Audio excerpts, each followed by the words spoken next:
मेरी आवाज में कोई प्रॉब्लम है तो बता दे, नहीं तो फिर मैं शुरू करने लगा हूँ लेक्चर। Last check.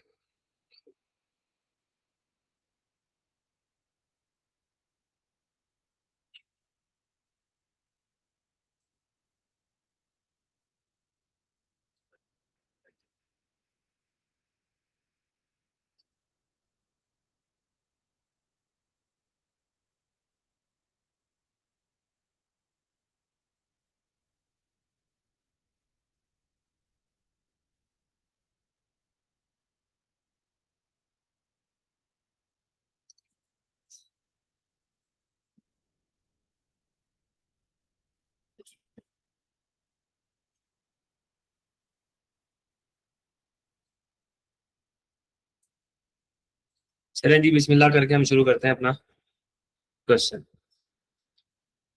ये जी हमारे पास क्वेश्चन है। क्वेश्चन है जी, Paisley Co the scenario relates to the two requirements. जी दो रिक्वायरमेंट्स हमारी, उससे ये नीचे दिया गया सिनेरियो रिलेट करता है। क्या सिनेरियो ये है कि ऑन यकम जुलाई 2009, यकम जुलाई 2009 पर Paisley Co paid 1 million, sorry 100 million, Paisley Co ने पे किया 100 मिलियन इन कैश। 100 मिलियन उसने कैश में दिए to acquire 80% of the Scottish Co.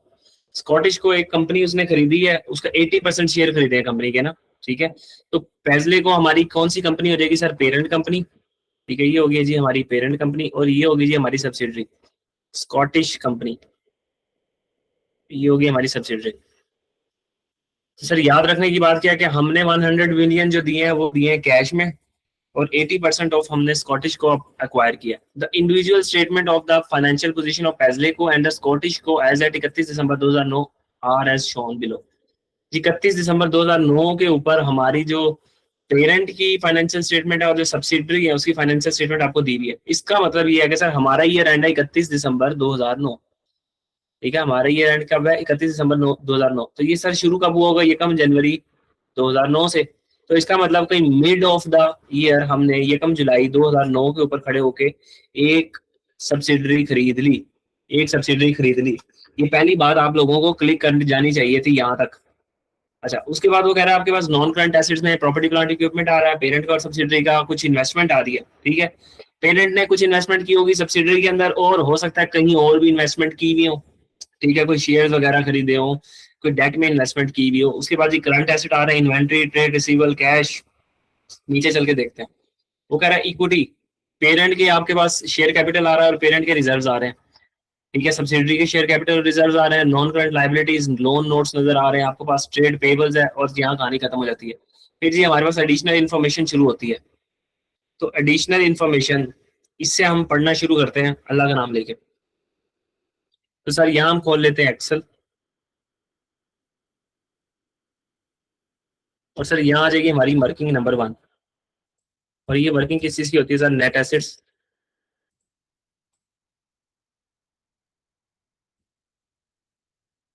Net assets at acquisition date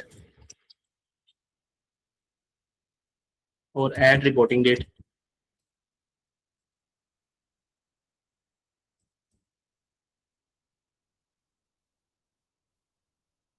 तो नेट एसेट सर किसकी वर्किंग बनाते हैं हम? सब्सिडरी के। तो सब्सिडरी के नेट एसेट में क्या आ जाते हैं? सबसे पहली चीज सर शेयर कैपिटल।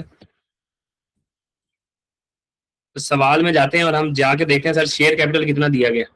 सवाल में हम आए सर और हमारे पास शेयर कैपिटल बताया गया जी, ये था जी सब्सिडरी वाली लाइन और ये थी सर पेरेंट वाली लाइन। तो सब्सिडरी के शेयर कैपिटल कितना है सर? 40,000। तो हमने जाके वहां लिख दिया सब्सिडरी का शेयर कैपिटल 40,000। इससे पहले हम करते हैं कंट्रोल A और कॉमा लगा लेते हैं और इसको 2 डेसिमल प्लेस तक सेट कर लेते हैं। तो सर यहाँ के हमने लिख दिया 40,000। रिपोर्टिंग डेट पे भी हमारा शेयर कैपिटल सर, हम ये एज्यूम करके चलते होते हैं हमेशा कंसोलिडेशन के सवाल में कि सब्सिडी ने कोई और शेयर इशू नहीं किए होंगे। तो रिपोर्टिंग डेट पे भी वही शेयर कैपिटल है और एक्विजिशन डेट पे भी वही शेयर कैपिटल है। सर जी अब रिजर्व्स। ठीक है, रिपोर्टिंग डेट के हमारे पास रिजर्व्स कितने दिए हैं सर? सवाल कह रहा है कि रिपोर्टिंग डेट पे सब्सिडी ने 81,700 रुपीज कमा दिए हैं। ठीक है, अब तक सब्सिडी के रिजर्व्स है 81,700। सर ये जो इन्फॉर्मेशन मुझे मिलती जा रही है इसको मैं इनपुट करता जा रहा हूँ, जो जो इन्फॉर्मेशन मुझे मिलती जा रही है मैं उसको इनपुट करता जा रहा हूँ। अच्छा वापस आते हैं हम सर सवाल के एडिशनल इन्फॉर्मेशन की तरफ। जो जो मिलता जाएगा जिसको हमने उठा लिया होगा सर हम उसको टिक करते जाएंगे। Tally adjustment, the fair value of the Scottish Co net assets were equal to the carrying amount. वो कह रहा है कि नेट एसिड जितने भी थे हमारी सब्सिडरी के उसकी कैरिंग अमाउंट और फेयर वैल्यू बराबर थी, with the exception of its head office. एक हमारा हेड ऑफिस था जिसकी कैरिंग अमाउंट कुछ और थी लेकिन फेयर वैल्यू कुछ और थी। तो हमने कल भी पढ़ा था कि हम एक्विजिशन डेट के ऊपर सब्सिडरी के जितने भी एसेट्स हैं, जितनी भी लाइबिलिटीज हैं, जितनी भी कंटिंजेंट लाइबिलिटीज हैं, उन सबको बुक वैल्यू से उठा के कहां ले जाते हैं सर, फेयर वैल्यू पे। और अगर किसी को अगर हम नहीं लेके गए तो उसकी फेयर वैल्यू रिकॉर्ड कर लेते हैं। तो कह रहा है था this had a fair value of 12 million in excess of its carrying amount. उसकी उसकी फेयर वैल्यू 12 मिलियन ज्यादा थी किससे, कैरिंग अमाउंट से। तो सर हम यहाँ रुपीज इन थाउजेंड में सवाल कर लेते हैं, तो हम थाउजेंड में फिगर लेके चलेंगे। अच्छा, at the date of acquisition this had a remaining life of 10 years. जी 10 साल की रिमेनिंग जिंदगी रहती थी। यकम जुलाई 2009 के ऊपर खड़े होकर उसने कहा कि उसकी एक हेड ऑफिस की बिल्डिंग थी जिसकी कैरिंग अमाउंट आप एज्यूम कर लो, एज्यूम कर रहा हूं मैं कि सर लेट्स सपोज वो थी 50, लेकिन वो कह रहा है कि उसकी कैरिंग अमाउंट से ज्यादा 12 रुपए ज्यादा थी उसकी फेयर वैल्यू, यानी कि वो टोटल कितनी होगी सर 62। तो हमने क्या करना है, 12 रुपए का फेयर वैल्यू गेन रिकॉर्ड करना है एक्विजिशन डेट पे, और रिपोर्टिंग डेट पे हमने क्या करना है सर, डेप्रिशिएटेड गेन लेना है। तो हम यहाँ आए, हमने यहाँ लिखा फेयर वैल्यू एडजस्टमेंट।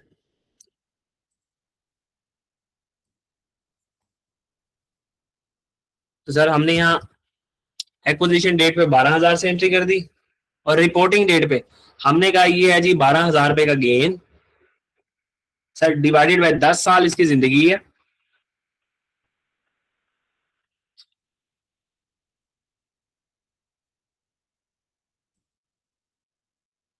अभी तक कितना टाइम गुजर चुका है सर, अभी तक 6/12, 6 महीने गुजर चुके हैं, तो इसको 6/12 कर देंगे हम,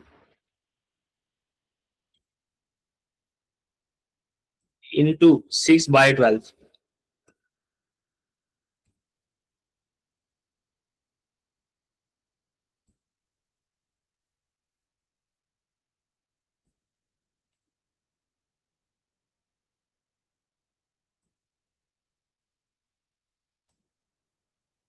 सर यहाँ एक्सेल हमारा जवाब देगी।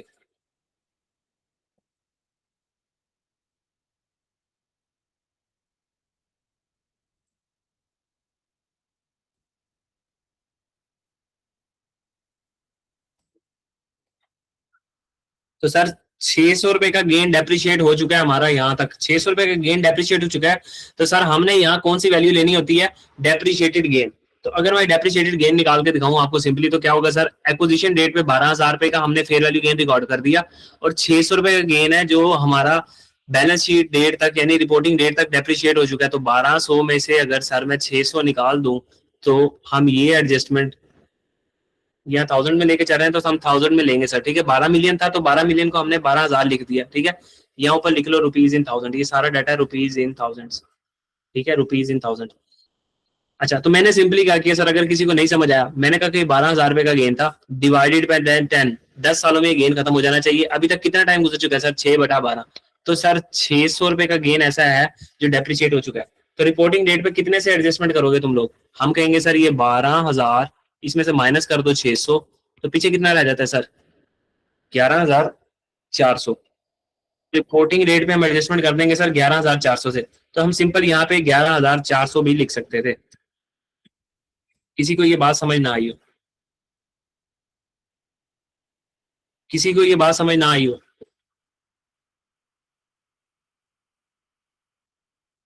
जल्दी से बता दो। अगर किसी को ये बात नहीं समझ आई तो दोबारा रिपीट कर देते।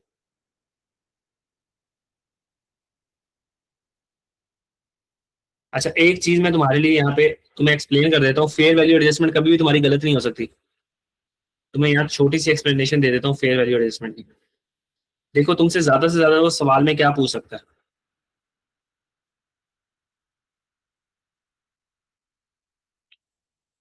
मैक्सिमम पॉसिबिलिटी बता रहा हूँ तुम लोगों को फेयर वैल्यू एडजस्टमेंट के लिए।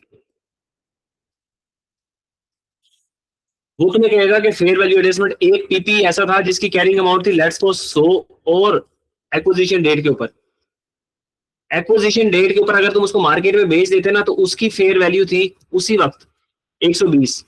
उसकी फेयर वैल्यू कितनी थी सर, 120। तो तुम लोग क्या करोगे, 120 फेयर वैल्यू थी तो तुमने 20 रुपए का गेन रिकॉर्ड कर दिया। ऐसे एक्विजिशन डेट आ रही होगी सर, और ऐसे आ रही होगी तुम्हारे पास एट रिपोर्टिंग डेट। ये दो कॉलम बन रहे होंगे। एक्विजिशन डेट के ऊपर तुम 20 रुपए का फेयर वैल्यू गेन रिकॉर्ड कर दोगे, और रिपोर्टिंग डेट पे याद रखना पीपी के लिए तुम एक्विजिशन डेट के ऊपर क्या लेते हो, पूरे का पूरा फेयर वैल्यू गेन। ये अपने पास नोट कर लेना, इसके बाद तुम्हारी फेयर वैल्यू एडजस्टमेंट गलत नहीं हो सकती। और पीपी के लिए तुम रिपोर्टिंग डेट पे क्या करोगे, तुम डेप्रिशिएटेड गेन लोगे सर, डेप्रिशिएटेड गेन। अब हमारे सवाल में ये था कि एक्विजिशन कब थी सर, यकम जुलाई 2009 पे, तो यकम जुलाई 2009 के ऊपर हमारे पास गेन था 12,000 रुपए का। मैं रुपीज इन थाउजेंड में चाह रहा हूँ। अब रिपोर्टिंग डेट क्या है सर हमारी, 31 दिसंबर 2009। तो हमने गेन कौन सा लेना है, डेप्रिशिएटेड गेन। तो उसने खुद हमें यूजफुल लाइफ बता दी, उसने कहा 12,000 रुपए का गेन है, इसकी यूजफुल लाइफ है 10 साल, 6 महीने गुजर चुके हैं, 6/12, 600 रुपए अगर ये डेप्रिशिएट हो चुका है तो इसका मतलब 12,000 में से हमने ये 600 माइनस किया, तो रिपोर्टिंग डेट पे जो हमने गेन ऐड करना है सर वो कितने का होगा, 11,400 रुपए का। ठीक है, ये तो हो गया अगर फेयर वैल्यू एडजस्टमेंट आई तुम्हारी पीपीई की। तो तुमने क्या करना है, एक्विजिशन डेट के ऊपर पूरे का पूरा गेन ऐड कर देना है, और रिपोर्टिंग डेट पे तुमने डेप्रिशिएटेड गेन लेना है। अगर वो तुम्हें कहते कि सर इन्वेंट्री है, एक इन्वेंट्री थी जो एक्विजिशन डेट पे जिसकी कैरिंग अमाउंट आ रही थी तुम्हारी किताबों में 100 रुपया, लेकिन उसी इन्वेंट्री की फेयर वैल्यू थी तुम्हारी किताबों में लेट्स सपोज 120 रुपए, तो तुम क्या करोगे सर, एट एक्विजिशन डेट पूरे का पूरा 20 रुपया ऐड कर दोगे। लेकिन रिपोर्टिंग डेट तक इन्वेंट्री तुम्हारी सर बिक चुकी होती है, रिपोर्टिंग डेट तक कोई इन्वेंट्री बचेगी नहीं, तो तुमने वहां पे गेन क्या ले लेना है सर, जीरो। तो यहाँ हमारे पास दो पैरामीटर, दो असूल खड़े हो गए सर, कि अगर वो पीपीई की बात कर रहा है तो हम क्या करेंगे, एक्विजिशन डेट के ऊपर पूरे का पूरा गेन ऐड कर देंगे, और रिपोर्टिंग डेट पे डेप्रिशिएटेड गेन लेंगे। यहाँ एक छोटी सी समरी बना दो तुम्हारे लिए, पीपीई की बात कर रहा है वो, तो एक्विजिशन डेट तो क्या करोगे, होल फेयर वैल्यू गेन, और रिपोर्टिंग डेट पे तुम क्या करोगे, डेप्रिशिएटेड गेन। सर अगर इन्वेंट्री की बात कर रहा है, अगर तुम्हें कल का सवाल याद हो तो कल के सवाल में हमने एक्विजिशन डेट पे इन्वेंट्री का गेन रिकॉर्ड किया था, फेयर वैल्यू गेन जो था, होल फेयर वैल्यू गेन। और रिपोर्टिंग डेट तक सर हम एज्यूम करते हैं कि सारी की सारी इन्वेंट्री बिक जाती है, क्योंकि इन्वेंट्री हमारी एक शॉर्ट टर्म एसेट है। रिपोर्टिंग डेट तक तुमने ये गेन को क्या कर देना सर, जीरो, जीरो से एडजस्टमेंट करनी है। सर अगर लैंड से रिलेटेड कोई फेयर वैल्यू एडजस्टमेंट दे दे तो सर लैंड डेप्रिशिएट नहीं होती, तो एट एक्विजिशन डेट और एट रिपोर्टिंग डेट दोनों डेट्स पे सर तुमने क्या करना है, होल फेयर वैल्यू ऐड कर देनी है। तो जल्दी से इसको नोट कर लेना, किसी को अगर कोई मसला परेशानी है तो इसके बाद फेयर वैल्यू की एडजस्टमेंट में कोई मसला नहीं आएगा।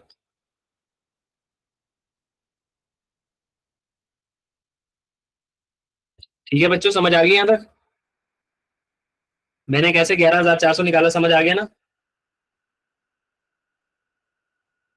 चले आगे बढ़ते हैं हम। तो सर पहली एडजस्टमेंट हमने नोट कर दी है, तो यहाँ हम अपना एक्सेल खोल लेते हैं, इसको इरेज कर देते हैं।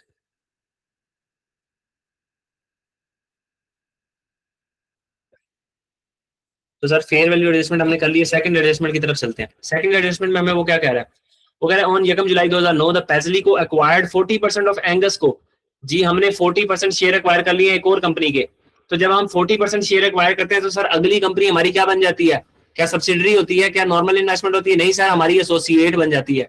हमने कल पढ़ा था अगर हम 20% से लेके 50% तक किसी कंपनी को एक्वायर कर लें तो हमारी एसोसिएट बन जाती है, और हमने क्या करना होता है, इक्विटी अकाउंटिंग फॉलो करनी होती है।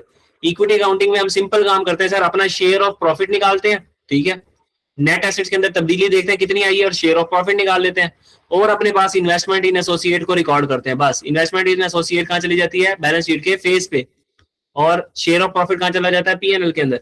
This is called equity accounting. उसकी इक्विटी के ऊपर नजर रखो, नेट एसेट्स के अंदर जितनी चेंजेस आ रही हैं उसके ऊपर नजर रखो, क्योंकि आप उसको सिग्निफिकेंट इन्फ्लुएंस कर रहे हो, कंट्रोल नहीं कर रहे।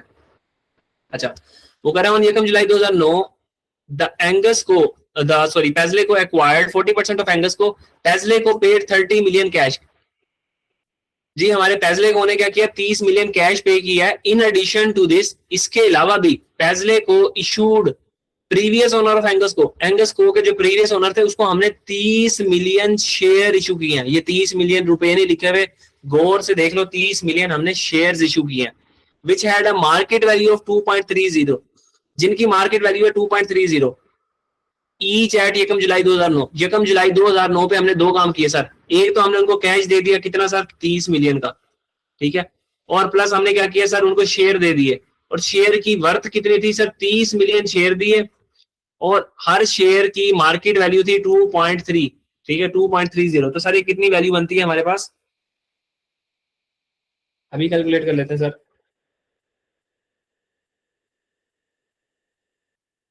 सर ये बन जाएगा 69 मिलियन। तो सर कोई हमने 99 मिलियन रुपीज दे के हमने एंगस को खरीदा है। तो सर कोई अच्छी खासी लगता है, हमारी एसोसिएट की मार्केट वैल्यू थी, कोई बहुत बड़ा मशहूर नाम था, बहुत प्रॉफिटेबल थी, इस वजह से हमने इतने पैसे दे दिए। तो सर ये इन्वेस्टमेंट इन एसोसिएट के लिए हमारे काम आएगी ये इन्फॉर्मेशन। वो कह रहा था total consideration exceeds the group share of Angus को नेट एसेट्स। एंगस को के जो भी नेट एसेट्स आ रहे थे ना, नेट एसेट्स मिसाल के तौर पर 100 मिलियन के आ रहे थे, या एंगस को के नेट एसेट आ रहे थे 70 मिलियन के, हमने 70 मिलियन के नेट एसेट्स 99 मिलियन में खरीद लिए। इस लाइन का मतलब क्या है, टोटल कंसिडरेशन जो पैसे आप लोगों ने दिए हैं, feed the group share of Angus को नेट एसेट्स। एंगस को के जितने नेट एसेट्स थे उनकी वर्थ से ज्यादा हमने पैसे पे किए, यानी सर उसकी गुडविल के लिए भी हमने पैसे पे किए। तो एसोसिएट की गुडविल हम सेपरेटली रिकॉर्ड नहीं कर रहे होते, वो इन्वेस्टमेंट इन एसोसिएट के अंदर ही आ रही होती है। Paisley Co has only recorded the cash consideration. ओहो, वो कह रहा है पेजलेको ने क्या किया सर, सिर्फ और सिर्फ कैश कंसिडरेशन को रिकॉर्ड किया, 30 मिलियन की कैश कंसिडरेशन को रिकॉर्ड किया, बाकी जो 69 मिलियन की कंसिडरेशन थी सर उसको रिकॉर्ड ही नहीं किया। तो हमने कहा अगर उसने रिकॉर्ड नहीं किया तो हम रिकॉर्ड कर देते हैं, हम किस लिए बैठे हैं यहाँ पे। तो सर हम यहाँ आए और हम अपनी वर्किंग नंबर 5 जो बनाते होते हैं सर, इसको हम यहाँ से करते हैं कॉपी, और यहाँ कर देते हैं इसको पेस्ट। तो सर ये आ गई हमारी वर्किंग 5, इन्वेस्टमेंट इन एसोसिएट। तो हमने कहा सबसे पहले इन्वेस्टमेंट इन एसोसिएट में दो पार्ट होंगे सर। ये सारी फिगर्स रुपीज इन थाउजेंड में बार बार कह रहा हूँ, बाद में ये ना कहना सर आपने जीरो कहां से कम कर दिए। जो हमने कैश कंसिडरेशन दी है सर, हमने कैश कंसिडरेशन दी है सर कितनी, 30 मिलियन। तो 30 मिलियन कितना बनेगा सर हमारे पास, 30,000। एक तो हमने 30,000 रुपए दिए सर, प्लस 69 मिलियन जो दिए हैं। अब कोई पूछ लेगा सर ये 30 मिलियन को आपने 30,000 कैसे किया। ये 30 मिलियन है, इसको अगर मैंने रुपीज इन थाउजेंड में कन्वर्ट करना है तो थाउजेंड से डिवाइड किया बच्चों, ये से कट गया तो ये बच गया 30,000, ऐसे किया।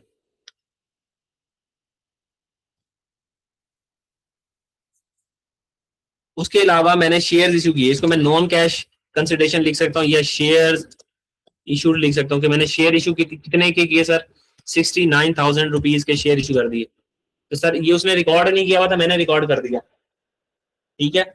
मैंने अपने पास एंट्री कर दी इन्वेस्टमेंट डेबिट और शेयर कैपिटल क्रेडिट। अब इसकी एंट्री क्या हुई होगी सर, याद रखना, इस एडजस्टमेंट की डबल एंट्री हुई होगी, इस एडजस्टमेंट की डबल एंट्री। ये जो 69 मिलियन के शेयर आपने इशू किए हैं, ये कैसे किए होंगे, ये रिकॉर्ड नहीं हुई थी। तो हम क्या करेंगे सर, पेरेंट अपनी किताबों में एंट्री करेगा इन्वेस्टमेंट डेबिट 69 मिलियन से, और शेयर कैपिटल क्रेडिट और शेयर प्रीमियम क्रेडिट कितने से, 69 मिलियन से। तो सर जब आप बैलेंस शीट बना रहे होगे तो उसके फेस के ऊपर आपने शेयर कैपिटल और शेयर प्रीमियम के अंदर ये जाके ऐड करनी है अमाउंट, भूल ना जाना बस। किसी को यहाँ तक कोई मसला परेशानी है तो पूछ ले वो।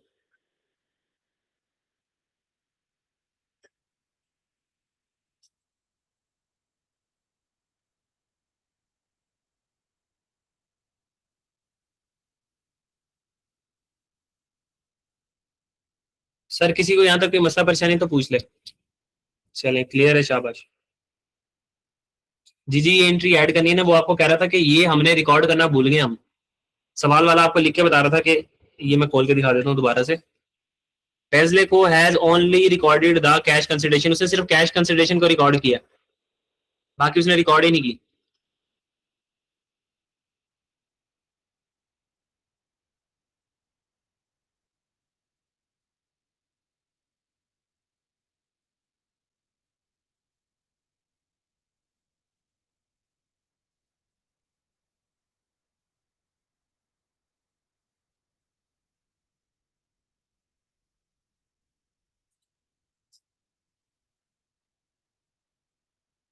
अच्छा सर, इसको हम थोड़ा सा यहाँ अगर तोड़ के लिख लें तो हमें पता लग जाएगा। शेयर कैपिटल क्रेडिट और शेयर प्रीमियम क्रेडिट की एंट्री कर लेते हैं। शेयर कैपिटल में शेयर कैपिटल को क्रेडिट करते हैं हमेशा हम फेस वैल्यू से, ठीक है। तो हमने 30 मिलियन शेयर इशू की है और हमारी फेस वैल्यू कितनी है सर, 1 रुपया। सर आपको कैसे पता लगा? ये आपको लिखा हुआ $1, ये दी है फेस वैल्यू। तो शेयर कैपिटल को हम क्रेडिट करते हैं कितने से? फेस वैल्यू से हमेशा, ठीक है। तो हमने मल्टीप्लाई कर दिया 1, तो ये आ गया सर 30। 30 मिलियन शेयर इशू किया सर हमने, एक ढाई 2.3 का इशू किया था, तो 1 रुपया तो फेस वैल्यू है, इसका मतलब 1.3 हमने प्रीमियम चार्ज किया है। तो इसको किससे मल्टीप्लाई कर दिया? 1.3 से।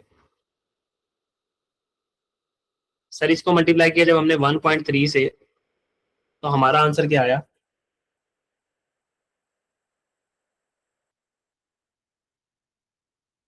39। तो सर अब हमने सिंपल क्या करना है, ये 69 की इन्वेस्टमेंट हमने रिकॉर्ड कर देनी है। तो हम यहाँ आए, देखो हमने 69 की इन्वेस्टमेंट को रिकॉर्ड कर दिया यहाँ पे। जब शेयर कैपिटल आप बैलेंस शीट बनाने लगोगे तो ऊपर आओ, ऊपर आके ये जो शेयर कैपिटल नजर आ रहा है आपको, इस शेयर कैपिटल के अंदर 30 ऐड कर देना। शेयर प्रीमियम कुछ भी नजर नहीं आ रहा तो शेयर प्रीमियम खुद से लिखना कि शेयर प्रीमियम भी है और उसमें 39 ऐड कर देना। और जब मैं बैलेंस शीट बनाऊंगा तो मैं ये करूंगा। ठीक है, आपको बात समझ आ गई यहाँ तक? महक आपको बात समझ आ गई यहाँ तक? ये एंट्री कैसे होगी?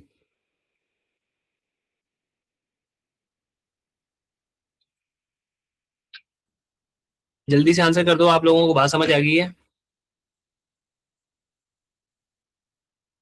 उसने इन्वेस्टमेंट नहीं रिकॉर्ड की हुई थी, हमने इन्वेस्टमेंट को रिकॉर्ड कर दिया। इन्वेस्टमेंट डेबिट कर दी एसोसिएट की वर्किंग में जाके, और शेयर कैपिटल को फेस वैल्यू से क्रेडिट किया, और शेयर प्रीमियम को हमने जो ओवर एंड अबव चार्ज किया है फेस वैल्यू से यानी 1.3, उससे हमने क्रेडिट कर दिया। अच्छा जी, अगली एडजस्टमेंट की तरफ चलते हैं।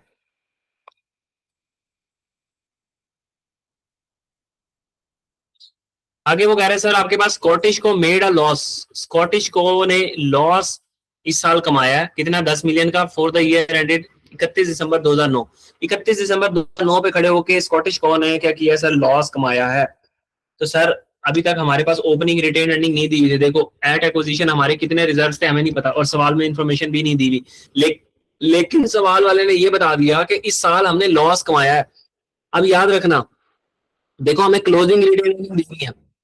क्लोजिंग रिटेन अर्निंग का मतलब है 31 दिसंबर 2009 की रिटेन अर्निंग हमें बताई हुई है सवाल वाले ने। वो कितनी है? 81700, 81700, ठीक है। 81,700 हमारी क्लोजिंग रिटेन अर्निंग है। जब आप लोग छोटे होते थे तो आप लोगों को एक फॉर्मूला याद करवाया जाता था कैश फ्लो के अंदर।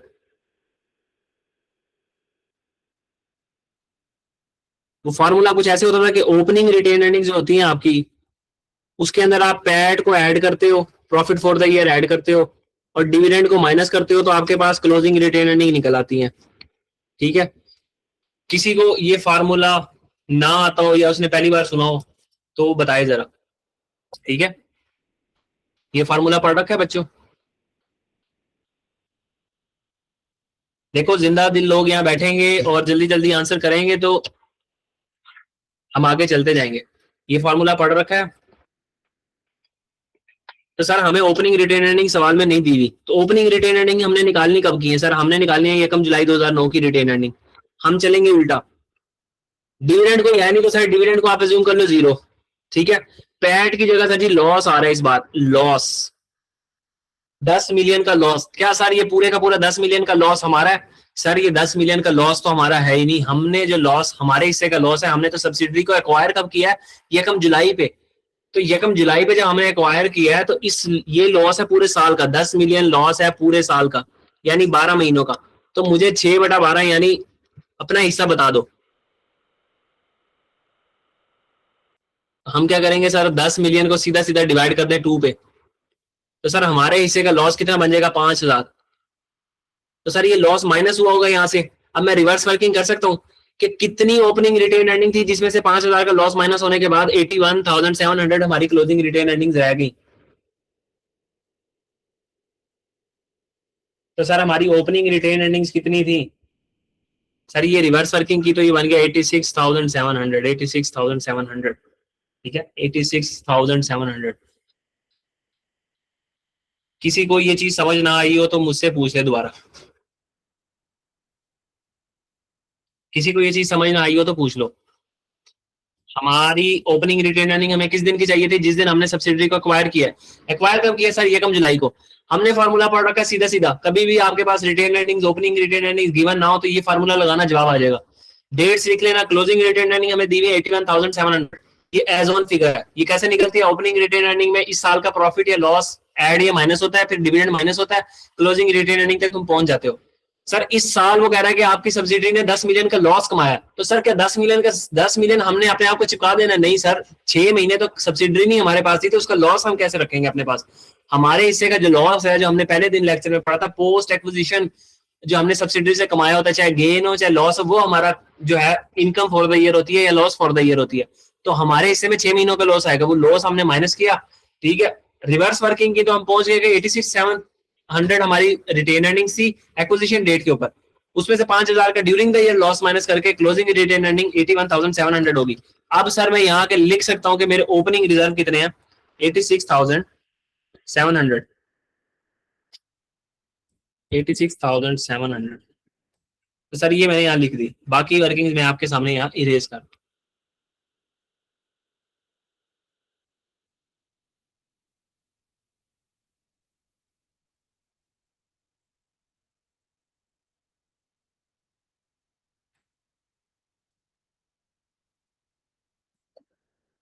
सर यहाँ तक क्लियर है सबको?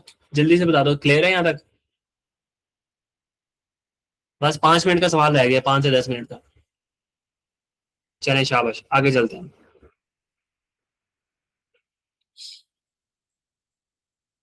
अच्छा, वो कह रहा है एंगस को सब्सिडी के बारे में तो बता दिया। एंगस को made a profit of 6 million for the same period.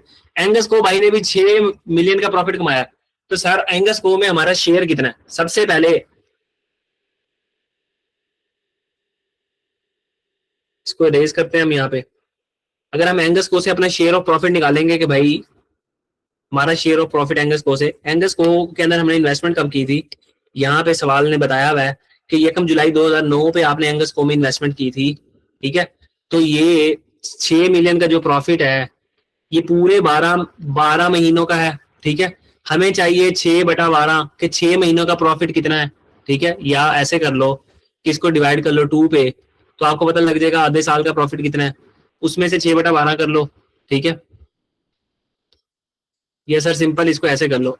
Sorry, 6 million का प्रॉफिट है पूरे 12 महीनों का, डिवाइडेड बाय 12 मल्टीप्लाई बाय 6 कर दो, तो आपके पास आ जाएगा 6 महीनों का प्रॉफिट। ये पूरा 6 महीनों का प्रॉफिट हमारा नहीं है, इसका भी सिर्फ 40% हमारा है सर, इसका भी 40% हमारा है। ठीक है, तो हमारा शेयर ऑफ प्रॉफिट कितना बनेगा? हमारा शेयर ऑफ प्रॉफिट निकलेगा सर, अल्लाह आप लोगों का भला करे,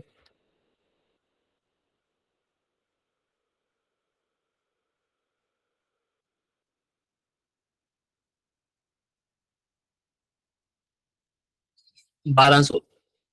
सर ये 1200, किसी का आंसर 1200 ना आ रहा हो और किसी को लॉजिक समझ ना आई हो तो पूछ ले। आंसर 1200 ना आ रहा हो या उसको लॉजिक समझ ना आई हो तो वो पूछ ले। एसोसिएट ने पूरे 12 महीनों में 6 मिलियन प्रॉफिट कमाया। क्या पूरे का पूरा 6 मिलियन हमारे पास है? नहीं सर, 6 महीने पहले 6 महीने तो एंगस को हमारी एसोसिएट ही नहीं थी। जब एसोसिएट ही नहीं थी तो 6 महीनों का प्रॉफिट भी हमारा नहीं है, तो अगले 6 महीनों का प्रॉफिट हमारा है। तो क्या अगले 6 महीने पूरे का पूरा एसोसिएट हमारे मालिक, हम उसके मालिक है? नहीं सर, उस 6 महीने में भी हम उसके 40% मालिक है।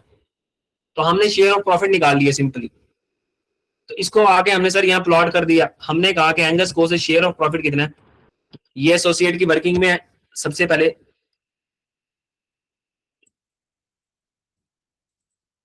सर यहाँ हमने लिख दिया शेयर ऑफ प्रॉफिट, तो हमने कहा एंगस को से हमने कमाया 1200। तो सर इसमें और कोई चीज नहीं आनी, इसको क्लोज कर देते हैं हम।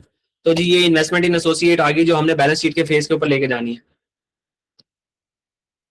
कल ये कितनी मुश्किलों से निकली थी सर और आज कैसे निकल आई है। आगे चलते हैं अगली एडजस्टमेंट की तरफ। सर 2 एडजस्टमेंट रह गई हमारे पास, सिंपल। अच्छा, यहाँ पे वो कह रहा है पेजले को एंड द स्कॉटिश को both hold their equity investment. उन्होंने सर IFRS 9 के अंडर कोई इक्विटी इन्वेस्टमेंट की है, यानी किसी कंपनी के शेयर खरीदे हुए। No election has been made. Sir कोई लगता है पेरेंट और सब्सिडी इलेक्शन करवाती है? इलेक्शन नहीं करवाती। IFRS 9 में आपने पढ़ा था, जब भी आप इन्वेस्टमेंट खरीदते हो कोई, तो आपको इनिशियल रिकग्निशन, यानी जिस दिन आपने इन्वेस्टमेंट खरीदी है उस दिन आपने डिसाइड करना है कि भाई आपने कौन से मॉडल पे जाना है।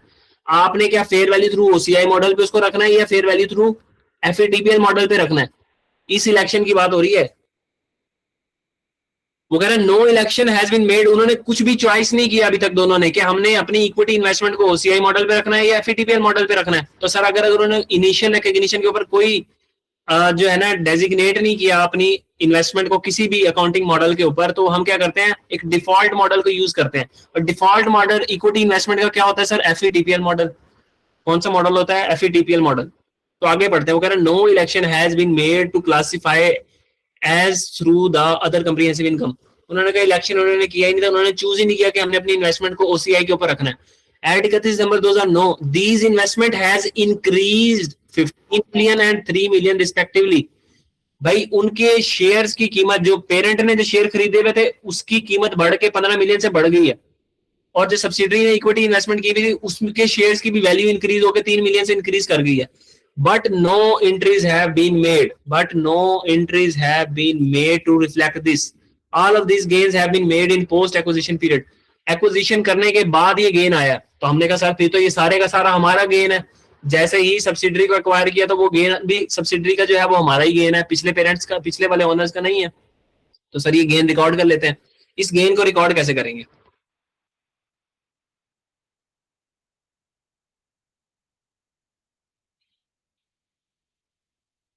इस गेन को रिकॉर्ड कैसे करेंगे सर, सिंपल सा आसान सा तरीका।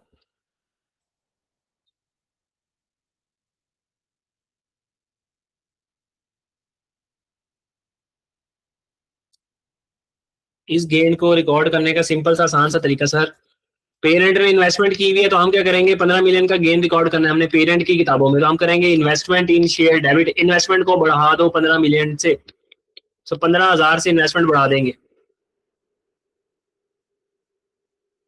और पेरेंट के अगर हमने इन्वेस्टमेंट को बढ़ाना है सर, तो हम सिंपल यहाँ क्या करेंगे, आके ग्रुप रिजर्व PNL क्रेडिट करने की जगह हम क्या करेंगे, group reserve credit. Group reserve के अंदर ये इनकम बुक कर दो, 15,000 रुपए का गेन बुक कर दो। और जो सर सब्सिडरी क्या है, सब्सिडरी भी एंट्री करेगी कि इन्वेस्टमेंट इन शेयर डेबिट कि 15 मिल सॉरी 3,000 रुपए से उसकी इन्वेस्टमेंट बढ़ गई। और सब्सिडरी क्या करेगी, अपने नेट एसिड्स में आ रहे हैं ना उसके रिजर्व, तो नेट एसिड्स को क्रेडिट कर देगी। यानी हम रिपोर्टिंग डेट पे 3,000 रुपए का गेन दिखा देंगे जाके सर, सिंपल कहने का मकसद ये।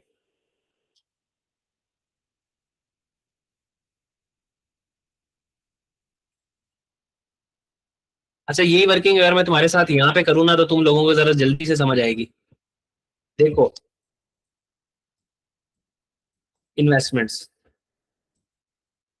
अगर मैं बैलेंस शीट के फेस से जाके इन्वेस्टमेंट की फिगर उठाऊं, तो हमारे पास बैलेंस शीट के फेस पे इन्वेस्टमेंट की फिगर आ रही है 297,000। ठीक है, 297,000।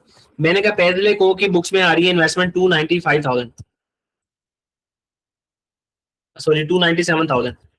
इस 297,000 में,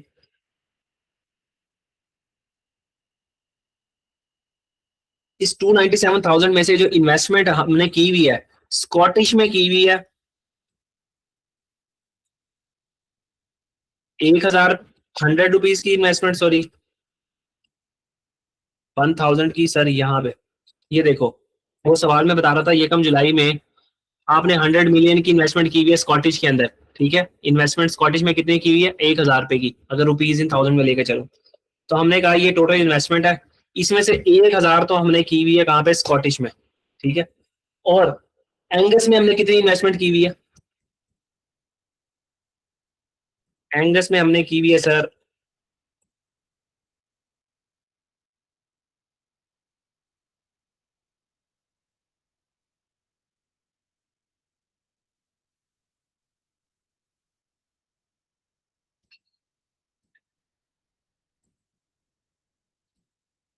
30,000 की इन्वेस्टमेंट की हुई है। ठीक है, इन्वेस्टमेंट इन एंगस कितनी है, 30,000। प्लस सर जो हमने इन्वेस्टमेंट को डेबिट किया मजीद, कितने से इन्वेस्टमेंट को डेबिट किया सर, अभी जो 15 मिलियन का गेन आया पेरेंट का और 3 मिलियन का आया सर सब्सिडरी का, तो सर हमने वो भी रिकॉर्ड कर दिया, कितना, 18।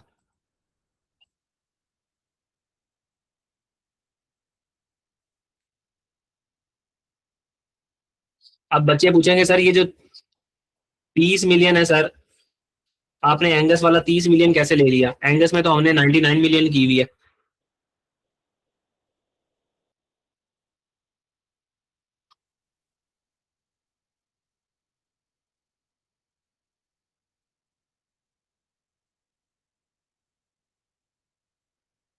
तो चलो एक जिंदा बैठा हुआ है, एक भाई जिंदा बैठे हुए हैं, ठीक है। अच्छा, ये आ गया हमारे पास टोटल इन्वेस्टमेंट। अब हम चलते हैं वापस सवाल की तरफ। ये रहा हमारा सवाल।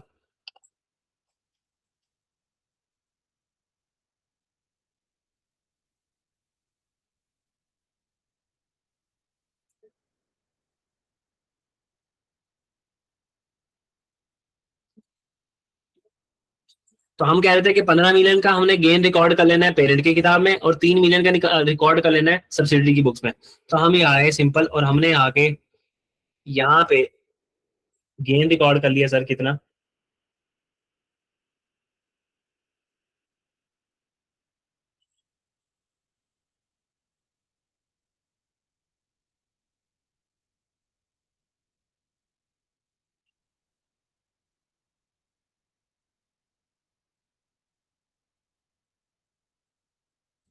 हमने लिखा इन्वेस्टमेंट गेन अपने पास। सर वो कितना है?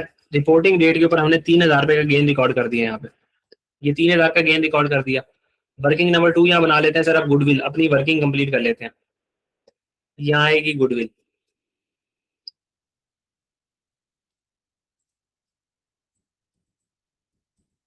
सर गुडविल किन दो चीजों का डिफरेंस होता है सर?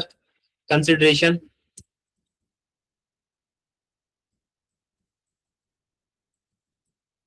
ठीक है। हमारी गुडविल फुल फुल मेथड पे मैयर हो रही है, तो हम यहाँ ले लेंगे फेयर वैल्यू ऑफ एनसीआई। नीचे जाके आप लास्ट एडजस्टमेंट पढ़ोगे, मैंने तो सवाल पढ़ा हुआ है, आपने सवाल नहीं पढ़ा हुआ। तो फेयर वैल्यू ऑफ एनसीआई यहाँ ऐड कर देंगे, और यहाँ से हम माइनस क्या कर देंगे सर? नेट एसेट्स, जो एक्विजिशन डेट के ऊपर है। तो यहाँ आ जाएगी सर हमारी गुडविल की वैल्यू। यहाँ थोड़ी सी जगह बना लेते हैं, और यहाँ पे ग्रुप रिजर्व भी बना लेते हैं सर। इसको कॉपी करते हैं, नीचे लेके आते हैं। सर वर्किंग नंबर 3 आ जाएगी हमारी ग्रुप रिजर्व्स। सर ये आ गए हमारे ग्रुप रिजर्व्स। इसमें सबसे पहली चीज आएगी पेरेंट की रिटेन अर्निंग। तो सर पेरेंट की रिटेन अर्निंग, सवाल के अंदर पेरेंट की रिटेन अर्निंग दी हुई है। आगे देखते हैं पेरेंट की रिटेन अर्निंग कितनी दी हुई है सर। उन्होंने कहा आपकी पेरेंट की रिटेन अर्निंग है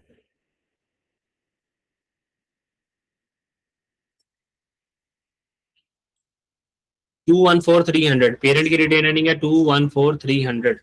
तो सर हम ही आए 214,300, हमने पेरेंट की रिटेन अर्निंग लिख दी। उसके बाद जो हम क्या लिखते हैं, पोस्ट एक्विजिशन, जो हमने सब्सिडरी से कमाया।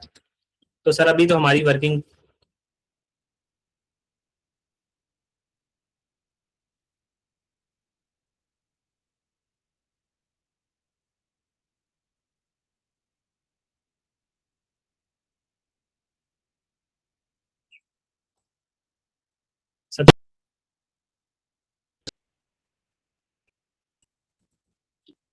सर चेंज देखना है हमने। एक्विजिशन डेट के ऊपर हमारे जो नेट एसेट्स थे वो थे 1,38,700 के, और रिपोर्टिंग डेट तक नेट एसेट्स के अंदर डिक्रीज आया सर, डिक्रीज आया। कितने का डिक्रीज आया अभी चेक कर लेते हैं। एक्विजिशन डेट के ऊपर ये नेट एसेट्स थे, रिपोर्टिंग डेट पे ये है। तो 2,600 रुपए का डिक्रीज आया, 2,600 का डिक्रीज आया। इसमें जी सर पेरेंट कितना हिस्सेदार है, ठीक है, और एनसीआई इसका कितना हिस्सेदार है? तो पेरेंट है जी 80%। तो हम कहेंगे सर इस 2,600 का 80% जो है, हमने डिक्रीज दिखाना है ना सर। तो हम लेते हैं इस 2,600 का 80%।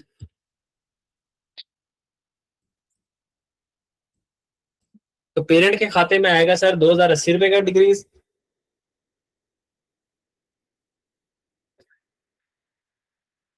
और एनसीआई के खाते में कितने का आएगा sir? Decrease in net asset 20%। तो सर इसका 20% ये। तो पोस्ट एक्विजिशन हमने सब्सिडी से कुछ कमाया नहीं, उल्टा हमारा 2,080 रुपए का नुकसान हो गया। तो सर पोस्ट एक्विजिशन यहाँ आके हमने क्या कर दिया, इनपुट। ये पोस्ट एक्विजिशन जी ये है हमारे पास। अच्छा, उसके बाद सर एक और चीज, अभी हम लास्ट एडजस्टमेंट जो पढ़े थे, हमने कहा था कि 5 मिलियन का रिकॉर्ड, 15 मिलियन का आपने गेन रिकॉर्ड करना है पेरेंट की बुक में, और 3 मिलियन का आपने रिकॉर्ड कर दिया था सब्सिडी की किताबों में। तो सब्सिडी की किताबों में हमने रिपोर्टिंग डेट पे 3 मिलियन का रिकॉर्ड कर दिया था, बस पेरेंट की किताबों में हमने आगे रिकॉर्ड करना है। तो इसको लिख देंगे हम गेन ऑन इन्वेस्टमेंट।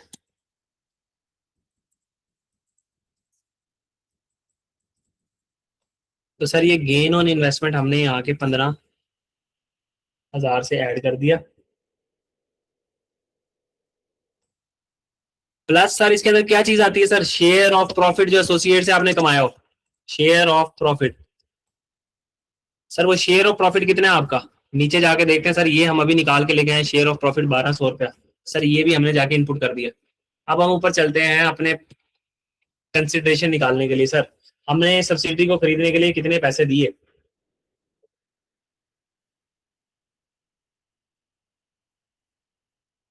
सर हमने सब्सिडी को खरीदने के लिए पैसे दिए थे 1,000 रुपया। यहाँ नीचे देखो जाके लिखा हुआ नजर आ रहा है साफ साफ कि हमने स्कॉटिश को एक्वायर करने के लिए कितने पैसे दिए थे सर, 1,000 रुपीज। 1,000 रुपीज, सवाल भी बोल रहे हैं 1,000 रुपीज। तो हम यहाँ आए और हमने कहा कि हमने 1,000 रुपया दिया कंसिडरेशन। उसी दिन एनसीआई भाई ने सर द पेजले को values the non controlling interest at fair value, fair value के ऊपर आप एनसीआई को वैल्यू करते हो, और यकम जुलाई के ऊपर एनसीआई की वैल्यू थी 29 मिलियन, यानी कि 29,000। तो एनसीआई भाई ने क्या किया था, 29,000 रुपया दिया था। हमने हमने कितने दिए थे सर, 100,000, 10 मिलियन था ना, सॉरी 100 मिलियन था। तो हमने 100,000 दिया था, हमने दिया था 100 मिलियन। ठीक है 100 मिलियन, तो 100 मिलियन को अगर हमने 1000 में कन्वर्ट करना है तो इसके आगे 6 जीरो लग गए। ठीक है, इसको डिवाइड कर दिया हमने 1000 से, ये 1000 इससे कट गया, तो जवाब बचा 100,000। ठीक है, तो इस तरीके से हमने अपनी इन्वेस्टमेंट निकाली है। और उसने पे किए हैं 29 मिलियन, तो 29 मिलियन के आगे 6 जीरो लगा लो और डिवाइडेड बाय 1000 करो, रुपीज इन 1000 में कर रहे हैं सवाल, तो 29,000 इस तरह आ गया। अब एक्विजिशन डेट के ऊपर नेट एसेट्स कितने थे सब्सिडरी के, सर नेट एसेट्स थे एक्विजिशन डेट के ऊपर ये दिए हमें 1,38,000। 1,38,700 वाली जो नेट एसेट्स थे वो हमने, मैंने यानी कि पेरेंट ने और एनसीआई ने 1,29,000 में खरीद लिए। तो इसका मतलब सर महंगी चीज हमने सस्ती खरीद ली, महंगी चीज हमने सस्ती खरीद ली। तो यहाँ पे गुडविल की जगह हमें बारगेन परचेज इनकम होगी, यानी कि हमने महंगी चीज अगर सस्ती खरीद रहे तो सर ये क्या है हमारी bargain purchase income. Negative goodwill को आप कह सकते हो कि सर ये नेगेटिव गुडविल नाम की कोई चीज नहीं होती, बारगेन परचेज इनकम है आपकी। तो सर ये एक किस्म की आपकी इनकम है, तो इस बारगेन परचेज इनकम को आप यहाँ एज एन इनकम शो कर दोगे ग्रुप रिजर्व में कि सर आपके पास बारगेन इनकम, महंगी चीज आपने सस्ती खरीद ली आपने, और एनसीआई ने, बहुत चलाक थे आप लोग। सर कितनी आई आपके पास बारगेन इनकम, सर हमारे पास बारगेन इनकम आई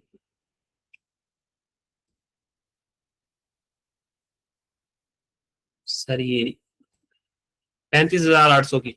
तो सर ग्रुप रिजर्व का अगर मैं टोटल कर लूँ यहाँ पे, अब ग्रुप रिजर्व में और कोई चीज नहीं आनी, तो हमारे पास ग्रुप रिजर्व का टोटल जो बनेगा सर वो बनेगा 2 लाख। कोई चीज ऐसी है सर जो हमने गलत तो नहीं लिखी सर,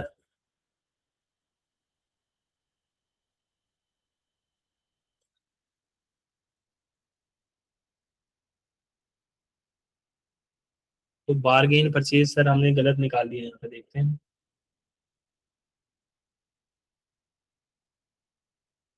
ये 29,000 है सर, एक जीरो हमने यहाँ भी गलत लगा दिया था, तो सर ये 9700 का हमारे पास बारगेन परचेज गेन आया। ठीक है, ये आ गया उसका टोटल। तो वर्किंग नंबर 4 एनसीआई भी सर हम यहाँ बना लेते हैं साथ,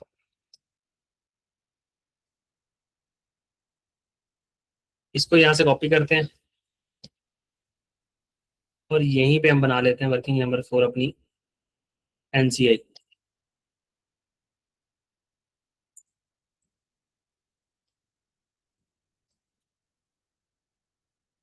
तो sir NCI at acquisition date के ऊपर हमारी एनसीआई कितनी थी, एनसीआई की फेयर वैल्यू हमें दी हुई है सर, अभी 29,000 हमने लिखी है। तो एक्विजिशन डेट के ऊपर हमारी एनसीआई की वैल्यू कितनी थी, 29,000। और पोस्ट एक्विजिशन एनसीआई ने कितना कमाया सब्सिडरी से, सर कमाया नहीं उल्टा गवाया है। तो कितना गवाया है सर हमने, एनसीआई भाई ने कितना गवाया सर? ये हमने एनसीआई का हिस्सा निकाला था 520, ये एनसीआई ने गवाया। तो इसके अलावा तो सर एनसीआई ने कुछ नहीं किया।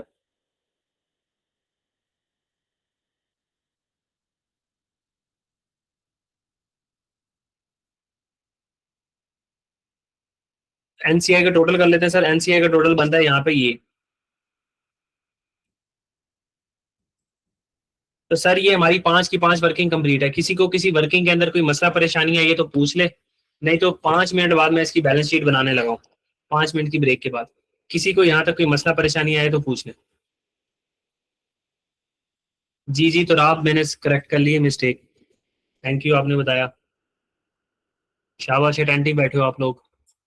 किसी को यहाँ तक कोई मसला परेशानी है तो पूछ ले, नहीं तो फिर मैं 10 मिनट की ब्रेक के बाद एग्जैक्ट 9:40 में मैं इसकी बैलेंस शीट बनाऊंगा और 10 मिनट लगेंगे। उसके बाद हम देखेंगे डिस्पोजल, कि अगर हम जल्दी जल्दी सब्सिडरी बेच देते हैं तो हम कैसे उसको अकाउंट फॉर करेंगे।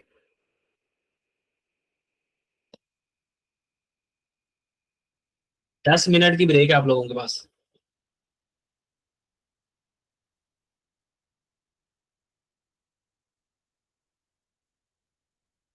तो 12 मिनट बन रहे हैं, चलो 12 मिनट की ब्रेक एंजॉय कर लो तो आप।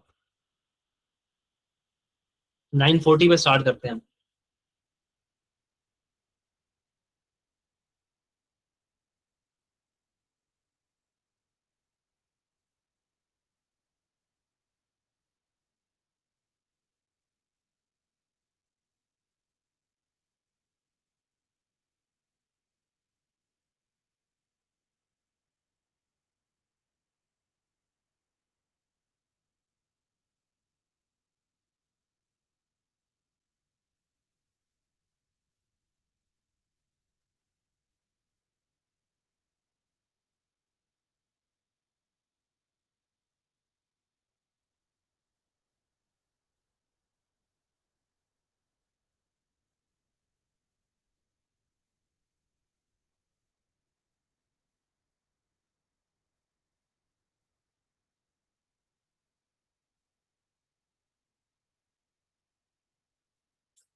तो जी सर स्टार्ट करें हम, जल्दी से अपने जिंदा होने का सबूत दे दें।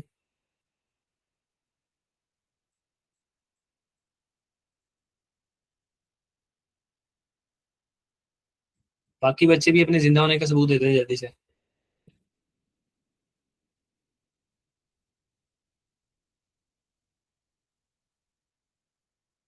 ठीक है अबू बकर, फरीन, आगे जल्दी जल्दी बता दो यार।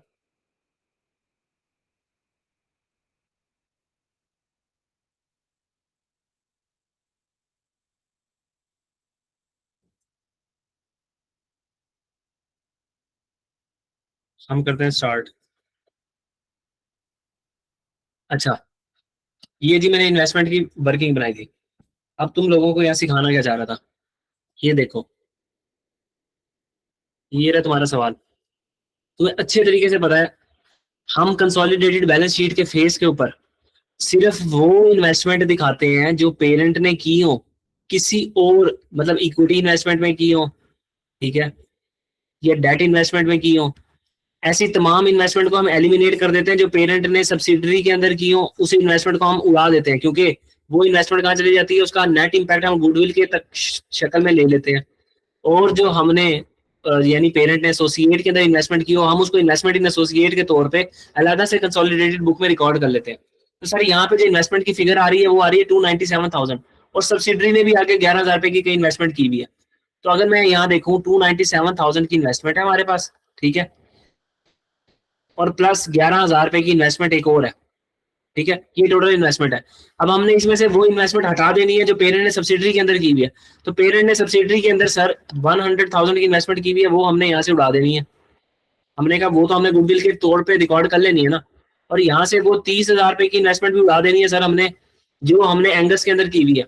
क्यों? क्योंकि एंगस का जो है वो हमने एंगस को अलग से इन्वेस्टमेंट इन एसोसिएट के तौर पर अलग से रिकॉर्ड कर लेना है। इसके अलावा सर इन्वेस्टमेंट में हमें गेन आया था, 15 मिलियन का गेन एक आया था, और 15,000 का एक गेन आया था, और 3,000 का गेन एक आया था, ठीक है। वो गेन हमने रिकॉर्ड कर लेना क्योंकि पोस्ट एक्विजिशन एक्विजिशन के बाद आया था वो गेन। तो इन्वेस्टमेंट की जो नेट फिगर हमने balance sheet consolidated balance sheet के फेस पे दिखानी है वो ऐसे निकलेगी। किसी को इससे कोई एतराज, मसला, परेशानी, पंचायत पूछ ले।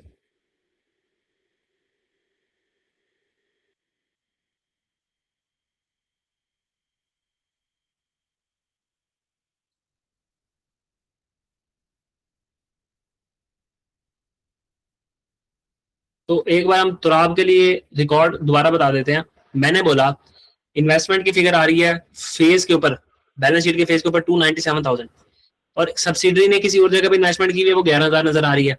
हम कंसोलिडेटेड बैलेंस शीट के फेज के ऊपर वो इन्वेस्टमेंट दिखाते हैं जो पेरेंट ने या तो इक्विटी इन्वेस्टमेंट में की हुई है, डेट इन्वेस्टमेंट में की हुई है, और ऐसी इन्वेस्टमेंट को उड़ा देते हैं जो सब्सिडरी के अंदर की हो और एसोसिएट के अंदर की हो।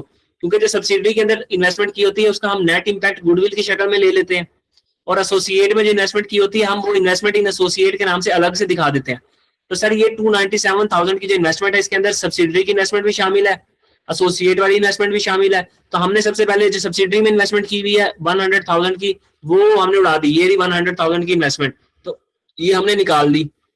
जो 30 मिलियन की हमने इन्वेस्टमेंट की हुई थी, सॉरी 30,000 की इन्वेस्टमेंट की हुई थी हमने किसमें, एंगस के अंदर, वो भी हमने सर यहाँ से निकाल दी। सर नहीं, हमने तो 99 मिलियन की इन्वेस्टमेंट की हुई थी एंगस के अंदर, आपने सिर्फ 30 क्यों निकाली है? क्योंकि उसने कहा था 69, तुमने रिकॉर्ड ही नहीं की। अगर रिकॉर्ड ही नहीं की तो इस 297 में आ ही नहीं रहा होगा। अगर तुमने रिकॉर्ड ही नहीं की तो इस 297 में कैसे आ गया?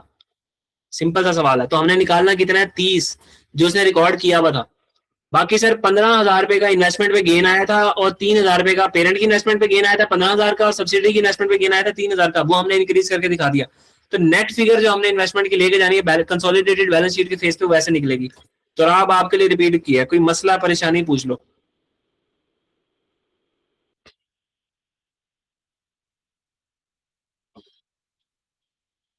चलो शाबाश।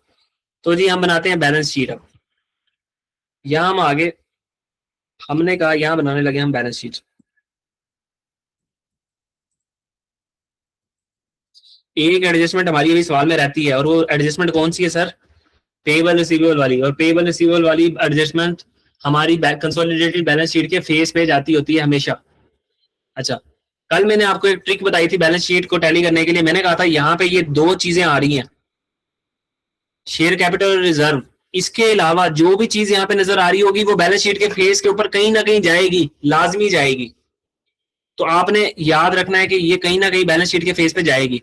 और यहाँ पे मैंने आपको बताया था कि पेरेंट की रिटेन अर्निंग, पोस्ट एक्विजिशन, एक थी पेरेंट की रिटेन अर्निंग, एक था पोस्ट एक्विजिशन, और एक था सर शेयर ऑफ प्रॉफिट।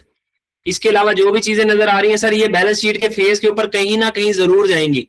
अगर आपने इस चीज का ख्याल रखा तो आपकी बैलेंस शीट इंशाल्लाह ताला कभी आउट नहीं हो सकती।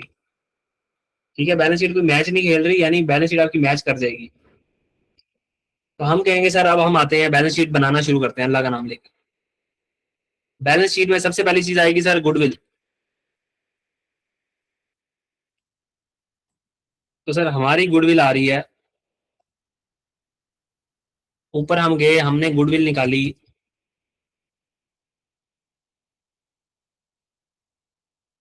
गुडविल आई नहीं रही सर इस वक्त जो हमारी बैलेंस शीट के फेस के ऊपर जो नजर आ रही है चीज, वो गुडविल नहीं है। गुडविल इस वक्त गुडविल कुछ भी नहीं है, बार्गेन परचेज इनकम है। तो बार्गेन परचेज इनकम हमने क्या की थी, ग्रुप रिजर्व के अंदर ऐड करती थी। तो इस बार हमारी कोई गुडविल नहीं आ रही। ये पहला सवाल है जिसमें हमारी गुडविल नहीं आ रही, तो हमने लिख दिया सर गुडविल 0। उसके बाद सर हमारे पास आ रहा है PP, property plant equipment. Property plant equipment की वैल्यू कैसे निकलेगी सर, यहाँ जाते हैं हम सवाल पे। हमने सिर्फ जमा करते जाना है। थोड़ा सा हम इसको साफ कर लेते हैं ताकि साफ सुथरा नजर आए।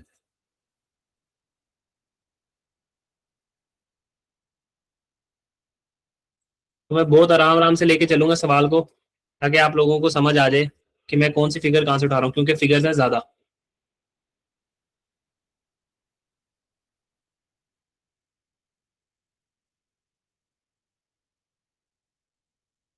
सर इतना बहुत है हमारे लिए बस।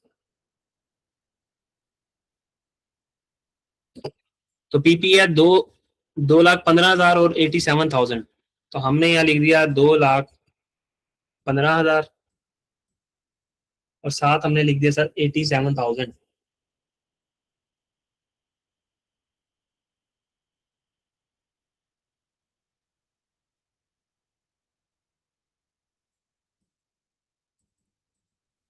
सर ऊपर जाके देख लेंगे कि आप पीपी में कोई एडजस्टमेंट है। सर पीपी में एडजस्टमेंट है 11,400 रुपए की। Fair value adjustment head office के अंदर आ रही थी हमारी। तो फेयर वैल्यू एडजस्टमेंट हमने क्या करना है, 11,400 रुपया रिकॉर्ड कर लेना है। तो हमने इसमें ऐड कर दिया सर 11,400। तो सर ये बन गया 313,400। किसी को अगर ना समझ आया तो ऊपर जाके हमने कहा कि सर ये जो 11,400 आ रहा है इसको हमने ले लिया, ये भी हमने अकाउंट फॉर कर लिया। तो हमारा पीपी अब सही हो गया। इसको भी हमने मार्क कर लिया कि सर ये एडजस्टमेंट हमने कर लिया। पीपी हो गया हमारा। सर किसी को मसला आया हो, पीपी समझ ना आई हो बात, तो पूछ सकता है। किसी को पीपी के बारे में कोई चीज समझ ना आई हो जल्दी से पूछ ले। मैंने पीपी कैसे निकाला, किसी को ना समझ आई हो पूछ ले जल्दी से। देखो मेरा गला भी अपना, मैंने रेंट पे नहीं लिया हुआ। आप लोगों से बार बार इसलिए पूछ रहा हूँ ताकि अगर किसी का कोई सवाल है वो यहीं पे क्लियर कर ले।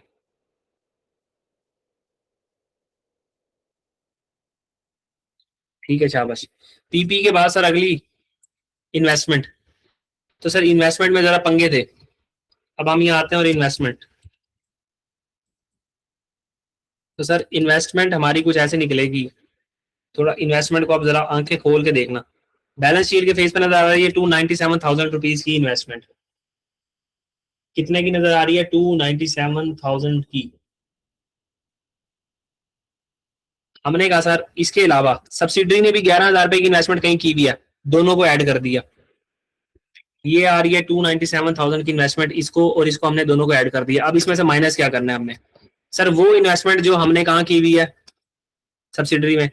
100,000 की इन्वेस्टमेंट हमने सब्सिडरी में की है, वो हमने इसमें से क्या कर दी, माइनस।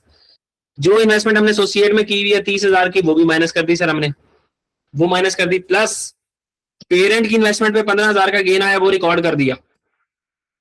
प्लस सब्सिडरी की इन्वेस्टमेंट पे 3,000 का गेन आया, वो भी रिकॉर्ड कर दिया।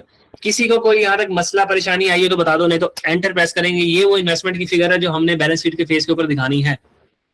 दोबारा इसको खोल के दिखा देता हूँ कि 297,000 टोटल इन्वेस्टमेंट थी, 11,000 सब्सिडी ने किसी और जगह इन्वेस्टमेंट की भी थी, सब्सिडी की इन्वेस्टमेंट 100,000 की हटा दी, एंगस अब आपका एसोसिएट था उसकी इन्वेस्टमेंट हटा दी, 15,000 का आपने इन्वेस्टमेंट पे गेन रिकॉर्ड किया पेरेंट का और 3,000 का गेन रिकॉर्ड किया सब्सिडरी का, और हमारे पास जो बैलेंस शीट के फेज पे जानी है वो कितनी है 196,000 की इन्वेस्टमेंट।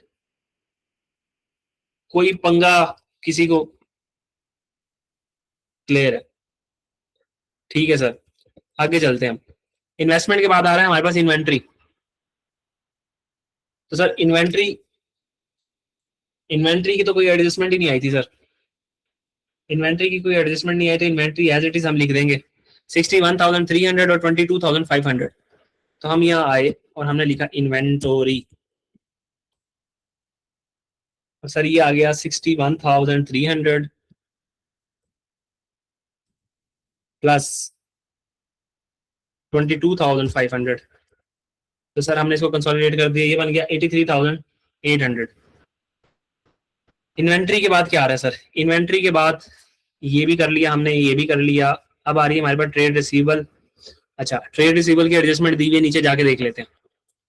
लास्ट एडजस्टमेंट हमारी सेकंड लास्ट, वो कह रहा है, क्या कह रहा है, Scottish Co and Angus Co have both sold goods to Paisley Co. Sir ये तो आपके पास इन्वेंट्री की एडजस्टमेंट आ रही है, आपने ली क्यों नहीं, अभी देख लेते हैं क्यों नहीं ली। करेक्ट, आपकी सब्सिडरी ने और आपके जो एसोसिएट है उसने पेरेंट को इन्वेंट्री बेची है। None of the goods remained in the group, group के अंदर कोई इन्वेंट्री बची नहीं, पेरेंट ने आगे वो इन्वेंट्री सारी की सारी बेच दी। तो सर सारी की सारी बेच दी तो सारे का सारा गेन रिकॉर्ड कर लिया होगा, तो हम कोई गेन रिवर्स करेंगे नहीं, इसलिए इन्वेंट्री की कोई एडजस्टमेंट नहीं आई थी। ठीक है, कोई इन्वेंट्री ग्रुप में रही ही नहीं तो उसके ऊपर गेन भी नहीं रहा, तो हम उसको रिकॉर्ड ही नहीं करेंगे, यानी उसको हम रिवर्स ही नहीं करेंगे। हम सिर्फ उस इन्वेंट्री के गेन को रिवर्स करते हैं जो ग्रुप के अंदर अभी तक खड़ा होता है। अच्छा, उसके बाद वो कह रहा है Paisley Co financial statement show that 5 million payable to subsidiary. भाई पेरेंट की किताबों में 5 मिलियन का पेबल आ रहा है, पेरेंट की किताबों में 5 मिलियन का पेबल आ रहा है। दिस डिसएग्रीड, भाई डिसएग्रीमेंट हो गया दोनों के दरमियान। सब्सिडरी कह रही है मैंने ज्यादा पैसे लेने हैं, पेरेंट कह रहा है मैंने 5 मिलियन देने हैं, सिर्फ 5 मिलियन देने हैं। सब्सिडरी क्या कह रही है, वो कह रहा है this disagreed with the amount of the receivable in the financial statement of Scottish. Scottish भाई कह रहा है कि मेरी किताबों में आ रहा है 7 मिलियन। 7 मिलियन कैसे? वो कह रहा है the payment disagreed with the amount receivable in the financial statement of Scottish Co due 2 million payment of made by the Paisley Co as 30 जून 2009। हमारा जो पेरेंट है उसने 2 मिलियन की, पेरेंट ने 2 मिलियन की पेमेंट भेज दी है, अभी तक 2 मिलियन की पेमेंट पहुंची नहीं है सब्सिडरी के पास। तो सब्सिडरी के पास पहुंची नहीं तो सब्सिडरी ने अपनी किताबों में रिसीवेबल दिखाया होगा सर 7 मिलियन का, इसीलिए पेरेंट की किताबों में आ रहा है 5 मिलियन का पेबल। तो सर 2 मिलियन का क्या आ रहा है आपके पास, कैश इन ट्रांजिट। 2 मिलियन का क्या आ रहा है सर, कैश इन ट्रांजिट। तो अब हम क्या करेंगे, पेबल खत्म कर देंगे 5 मिलियन से, रिसीवेबल खत्म कर देंगे 7 मिलियन से, और 2 मिलियन का कैश इन ट्रांजिट बुक कर लेंगे। किसी को इसमें मसला परेशानी आई हो तो पूछ लो प्यारे बच्चों, जल्दी से पूछ लो। पेबल रिसीवेबल के एडजस्टमेंट में किसी को कोई मसला परेशानी आई तो पूछ लो। क्लियर है, चलें जी हम चलते हैं आगे। हम यहाँ आए और हम कह रहे थे कि हम बैलेंस शीट को कंसोलिडेट कर रहे थे, तो ट्रेड रिसीवेबल आ रहे हैं 37,100 प्लस 15,600। तो हम यहाँ आके लिखेंगे रिसीवेबल्स, और ये हो जाएंगे सर 35,100 प्लस 15,600। हमने कहा रिसीवेबल्स, रिसीवेबल में उस भाई ने दिखाया हुआ 7 मिलियन का रिसीवेबल, यानी 2,000 की जो पेमेंट है वो भी उड़ा दो, 5 मिलियन का जो रिसीवेबल है वो भी उड़ा दो, दोनों को उड़ा दो, यानी मैंने 7,000 उड़ा दिया सर, रिसीवेबल में से 7,000 उड़ा दिया। तो ये वो है अमाउंट जो आपके बैलेंस शीट के फेस के ऊपर ट्रेड रिसीवेबल के तौर पे नजर आएगी।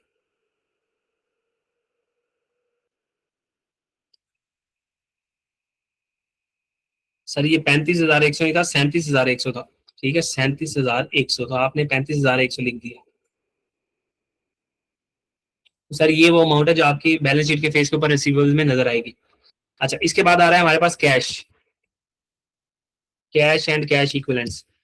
तो हमारे पास कैश एंड कैश इक्विवेलेंट का बैलेंस देख लेते हैं, 1,300 और 9,200। प्लस सर इसके अंदर आपने 2 मिलियन का क्या करना है, कैश इन ट्रांजिट ऐड कर देना है, यानी 2,000 रुपए का कैश इन ट्रांजिट ऐड कर देना है।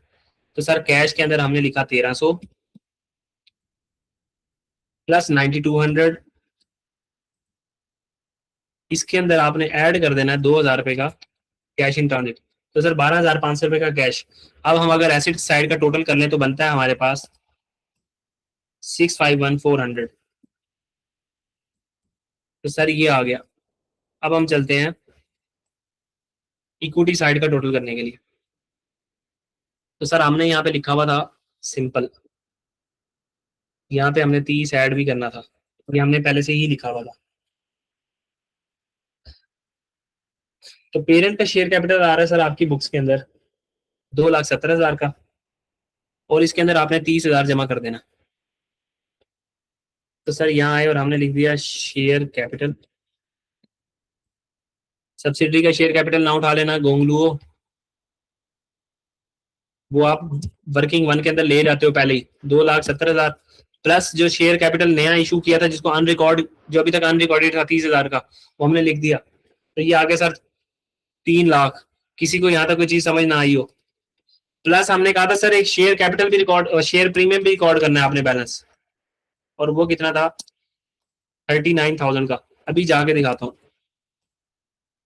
क्योंकि इतनी देर में तुम लोगों को तो भूल गया होगा, ये तुम्हारे लिए मैंने संभाल के रखी थी कि इन्वेस्टमेंट तुमने 69 से डेबिट की थी, 30 मिलियन से शेयर कैपिटल क्रेडिट किया था। जब शेयर कैपिटल क्रेडिट किया था तो देखो मैंने आके शेयर कैपिटल के अंदर यहाँ पे 30,000 ऐड कर दिया, ठीक है। और शेयर प्रीमियम को हमने 39 मिलियन से क्रेडिट किया था, तो 39,000 से मैंने आके शेयर प्रीमियम का बैलेंस लिख दिया कंसोलिडेटेड बैलेंस शीट बनाते हुए, क्योंकि वो आपको कह रहा था आप ये अनरिकॉर्डेड अभी तक। किसी को ना समझ आई हो यहाँ तक ये बात?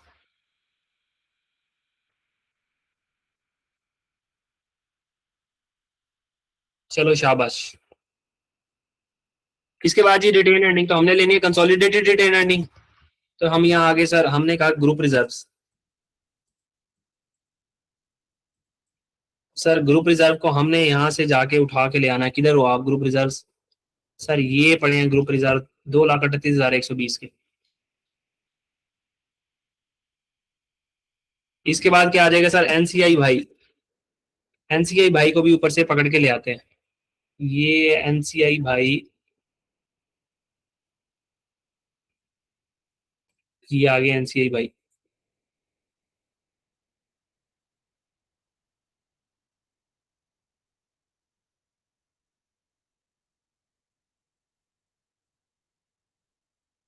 किसी ने भी मुझे ये याद नहीं करवाया कि सर आपने ऊपर इन्वेस्टमेंट इन एसोसिएट को ऐड ही नहीं किया।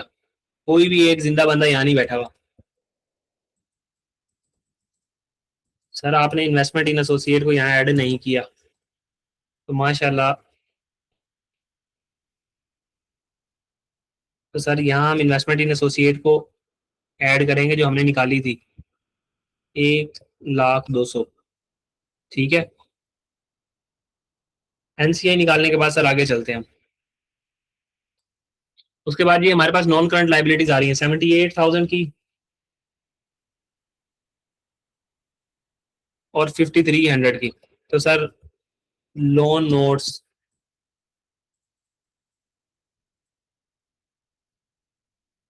तो सर ये आ जाएंगे हमारे पास 78,000 प्लस 9,300, सॉरी 5,300। सर ये आ जाएगा 83,300। उसके बाद last adjustment sir trade payables. अब ट्रेड पेबल में एक एडजस्टमेंट थी कि हमने 5,000 से पेबल कम करना था। जो पेरेंट भाई कह रहे थे कि मैंने 5,000 देने हैं, सब्सिडी कह रही थी मैंने 7 लेने हैं, तो बस 5,000 से पेबल आपने कम कर देना है। Intra group payable 49,400 plus 18,300। तो सर ये आ गया ट्रेड पेबल।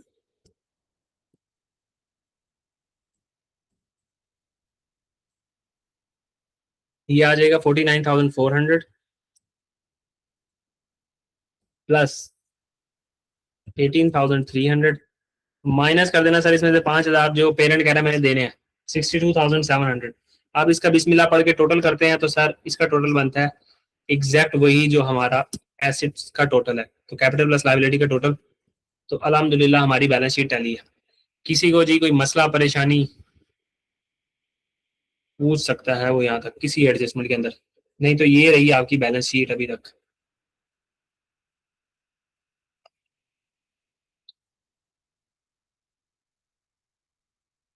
कुछ कमी महसूस हो रही थी जी सर, हमें भी कमी महसूस हो रही थी इन्वेस्टमेंट इन एसोसिएट की, तो हमने लिख दिया इन्वेस्टमेंट इन एसोसिएट को। तो बस तुम लोगों ने याद ये रखना है कि जो हमने इन्वेस्टमेंट की होती है सब्सिडरी में, उसको हम नहीं दिखाते कंसोलिडेट करते हुए। क्यों नहीं दिखाते सर आखिर? कोई बच्चा मुझे बता सकता है क्यों नहीं दिखाते?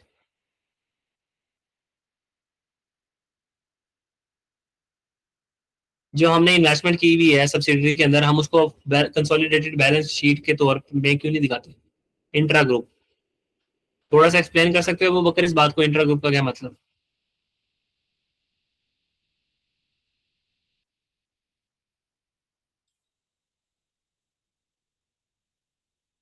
सही कह रहे हो आप, थोड़ा सा एक्सप्लेन करो अपनी बात को।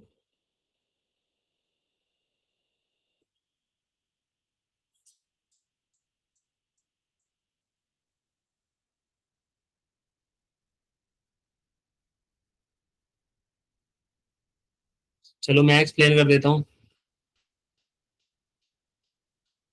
जी, सिंगल इकोनॉमिक एंटिटी समझा जाता है। कोई हमसे पूछेगा सर ये इन्वेस्टमेंट कहाँ की हुई आपने, तो हम क्या कहेंगे? अपने अंदर इन्वेस्टमेंट की हुई हमने। बैलेंस शीट हमारी कंसोलिडेटेड बैलेंस शीट जब उठा के कोई देखेगा और कहेगा कि ये जो आपने इन्वेस्टमेंट की हुई है सब्सिडरी में, ये कहाँ की हुई है, हम कहेंगे हमने अपने अंदर इन्वेस्टमेंट की हुई है। तो वो कहेगा आप अलग है वो अलग है, हम कहेंगे नहीं एक ही है। कहेंगे फिर ये क्या कर रहे हो आप?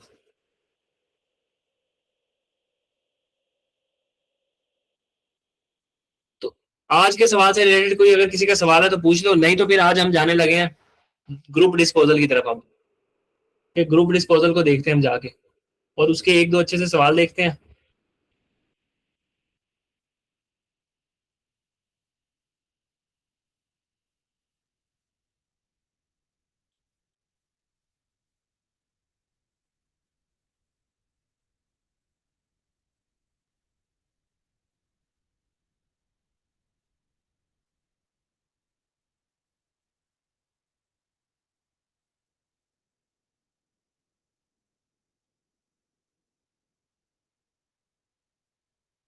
बच्चों जल्दी से सवाल पूछ लो, अगर किसी का सवाल है, नहीं तो मैं ग्रुप डिस्पोजल को करूँ खत्म।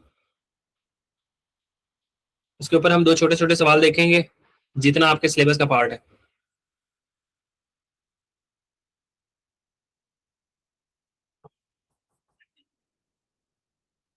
यार अपने जिंदा होने का सबूत दिया करो, जल्दी से बता दो क्या मैं ग्रुप डिस्पोजल स्टार्ट कर दूं?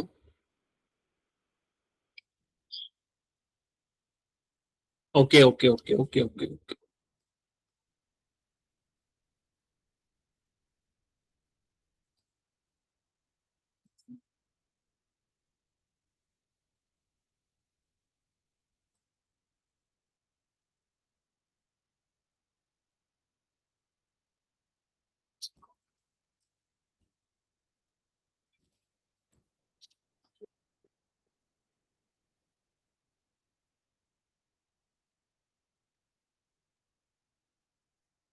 अच्छा सर, हम देखने लगे हैं group disposal.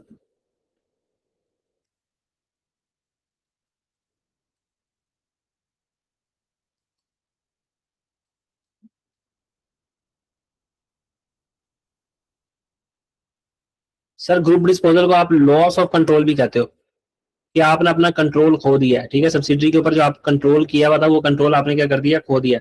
Loss of control दो तरह का हो सकता है सर, या तो फुल डिस्पोजल हो सकता है,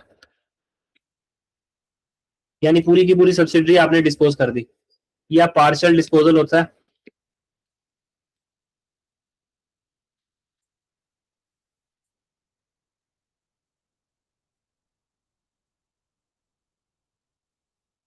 partial disposal resulting in loss of control. Sir ये बिल्कुल बेसिक आपके कोर्स का पार्ट है, ठीक है, ये फाइनल में जाके आप पढ़ोगे डिटेल से। तो यहाँ जितना आपके कोर्स का पार्ट है बस हम वो पढ़ लेते हैं, और वो बहुत आसान है। देखो जब भी आप ऐसे एक सब्सिडरी आपने बेच दी, ठीक है, आपने एक सब्सिडरी एक्वायर की थी, सब्सिडरी जो एक्वायर की थी आपने क्या कर दिया सर? उसको बेच दिया सब्सिडरी को। इसकी एग्जाम्पल ऐसे है कि फॉर एग्जाम्पल आपके पास एक सब्सिडरी थी जिसके अंदर आपकी ओनरशिप थी 60%, ठीक है, आपने क्या किया, उसके 20% शेयर बेच दिए। 20% शेयर बेच दिए तो सर अब क्या हुआ, अब आपका ये क्या बन गया, एसोसिएट, यानी आपके पास अब उसकी 40% होल्डिंग है। या आपने क्या किया सर, एक सब्सिडरी थी जिस जिसमें आपकी शेयर होल्डिंग थी 70%, आपने अपने 70% में से क्या किया सर,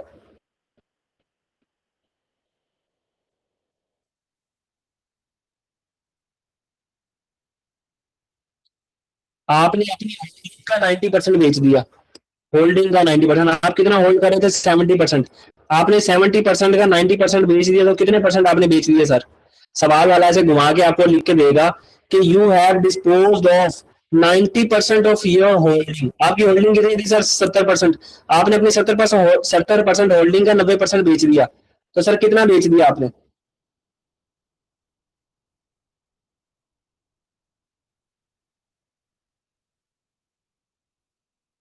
तो सर आपने 63% बेच दिया। तो ये आपकी क्या बन गई सर, नॉर्मल इन्वेस्टमेंट। तो जरा आंखें खोल के पढ़ लेना, सवाल वाला क्या कह रहा है आपको। ये कह रहा है कि आपने 63% शेयर बेच दिए, ये नहीं कह रहा है कि आपने 90% ऑफ योर इन्वेस्टमेंट बेच दिया है। तो दोनों के दरमियान डिफरेंस है। तो अब आप कितने परसेंट के मालिक हैं सर, 7% के मालिक हैं। तो ये आपकी एक नॉर्मल इन्वेस्टमेंट होगी, और इसको डील कैसे करोगे आप, IFRS 9 के अंदर। ठीक है, इसको डील करोगे IFRS 9 के अंदर, और इसको डील करोगे IAS 28 के अंदर। वो जो इक्विटी काउंटिंग आप लोगों ने सीखी हुई है। अब आप इसको कंसोलिडेट नहीं करोगे फर्दर। ठीक है, इसको कंसोलिडेट नहीं करोगे और इसको नॉर्मल इन्वेस्टमेंट के तौर पर दिखाओगे।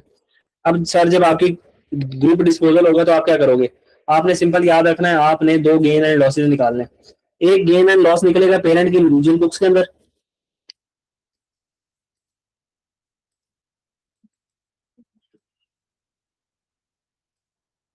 पेरेंट कैसे निकालेगा, बिल्कुल सादा सा तरीका, कि मैंने जब सब्सिडरी बेची तो मुझे कितनी कंसिडरेशन मिली, कंसिडरेशन रिसीव।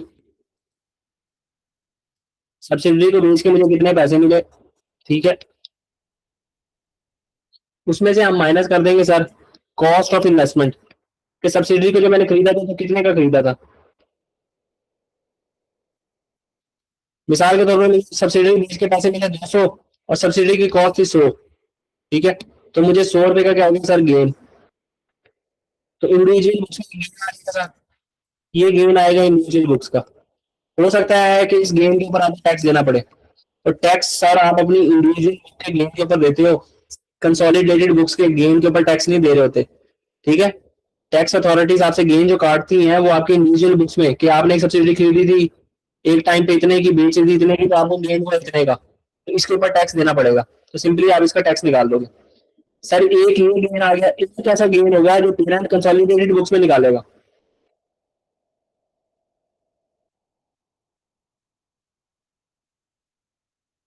ये दो काम आपने करने हैं, कंसोलिडेटेड बुक्स का गेन।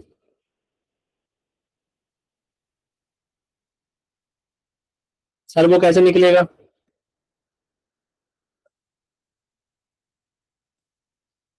सर वो ऐसे निकलेगा,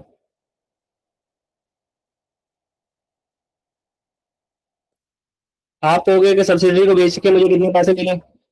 मेरे पास क्या आया, कंसिडरेशन रिसीव्ड, मुझे कितने पैसे मिले सब्सिडी को बेच के। ठीक है, प्लस कंसोलिडेटेड बुक में सर नेट एसेट्स आ रहे थे, मेरे पास से गए क्या सर, नेट एसेट्स सबसे पहले नंबर पे। डेट ऑफ डिस्पोजल पे, डेट ऑफ डिस्पोजल तक के नेट एसेट्स आपने उड़ा देने किताबों से। सब्सिडी गई तो अब आपके नेट एसेट्स भी गए। सर आपके पास से और क्या गया, जो गुडविल आप बहुत शौक से रिकॉर्ड करते थे वो भी गई। डेट ऑफ डिस्पोजल की गुडविल, अगर कोई इम्पेयरमेंट वगैरह सर देख लेना, अभी सवाल करेंगे उसमें आ जाएगा सब कुछ। सर एनसीआई एक किस्म की लाइबिलिटी होती है, लाइबिलिटी का जाना, आपका जाना क्या नुकसान होता है कि फायदेमंद होता है। सर वो फायदा होगा आपका, उसको ऐड करना है आपने। तो सर यहाँ पे अगर कोई टैक्स लाइबिलिटी है वो माइनस कर देना।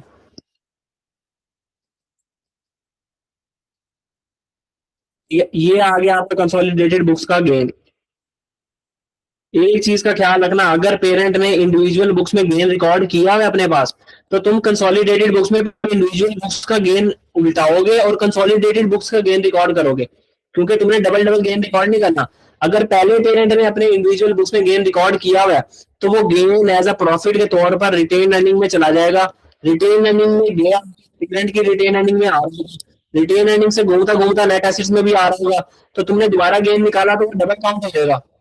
तो अगर याद रखना, सवाल वाला कहे कि पेरेंट अपनी इंडिविजुअल बुक्स के अंदर गेन रिकॉर्ड किया है तो तुमने उसकी इंडिविजुअल बुक्स का गेन उड़ा देना है और उसकी कंसोलिडेटेड बुक्स का गेन रिकॉर्ड कर देना है। तो सर अभी सादी सादी बातें लग रही हैं, पता नहीं समझ नहीं आ रही, अभी सवाल करते हैं तो आपको समझ आ जाएगी मैं कहना क्या चाह रहा हूँ। किसी को यहाँ तक कोई चीज समझ ना आई हो तो पूछ ले। यहाँ तक किसी को कोई मसला परेशानी है तो पूछ ले।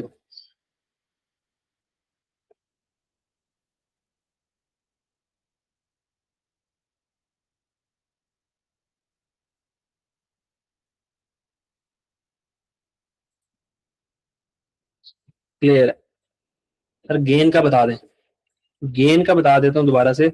देखो मैं कह रहा हूँ पेरेंट दो तरह का गेन निकालेगा, एक निकालेगा अपनी सेपरेट बुक्स के अंदर, ठीक है, अपनी अलग से जो बुक्स बना रहा होता है उसमें गेन कैसे निकालेगा कि सर मुझे सब्सिडी को बेच के पैसे कितने मिले और सब्सिडी मैंने खरीदी कितने की थी। मैंने खरीदी थी लेट्स सपोज 150 की और मैंने सब्सिडी बेची थी 220 की, तो मुझे गेन कितना आया सर? 70 रुपए का गेन आ गया मुझे, ठीक है। इस गेन के ऊपर वो टैक्स भी देगा। अब ये जो गेन है ये क्या होगा, प्रॉफिट के अंदर ऐड हो जाएगा गेन, प्रॉफिट जाके रिटेन अर्निंग में ऐड हो जाएगा। रिटेन अर्निंग जो होती है आपकी सर, वो नेट एसेट्स को हम रिटेन अर्निंग भी कह सकते हैं ना, ठीक है। ये नेट एसेट्स के थ्रू होता होता होता होता आपके नेट एसेट्स में यहाँ पहुंच जाएगा। सिंपल सी बात है। तो मैं ये कह रहा हूँ कि अगर पेरेंट ने अपनी सेपरेट बुक्स के अंदर गेन रिकॉर्ड किया हुआ है तो आपने उस गेन को रिवर्स कर देना और कंसोलिडेटेड बुक्स वाला गेन रिकॉर्ड कर लेना। बस इतनी सी कहानी, वरना आपका गेन दो बार काउंट हो जाएगा। वो कर समझ आ गई आपको? चले ठीक है, हम चलते हैं सवाल की तरफ। मुझे दें 1 मिनट में सिर्फ आपका सवाल ओपन कर लूं।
जस्ट एक सेकेंड, मैं सवाल ओपन कर लूं।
अच्छा जी बताओ, तो तुम्हें सवाल शो हो रहा है स्क्रीन के ऊपर?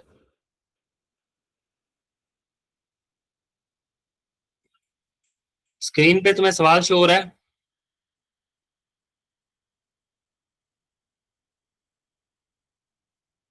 स्क्रीन पे सवाल शो हो रहा है।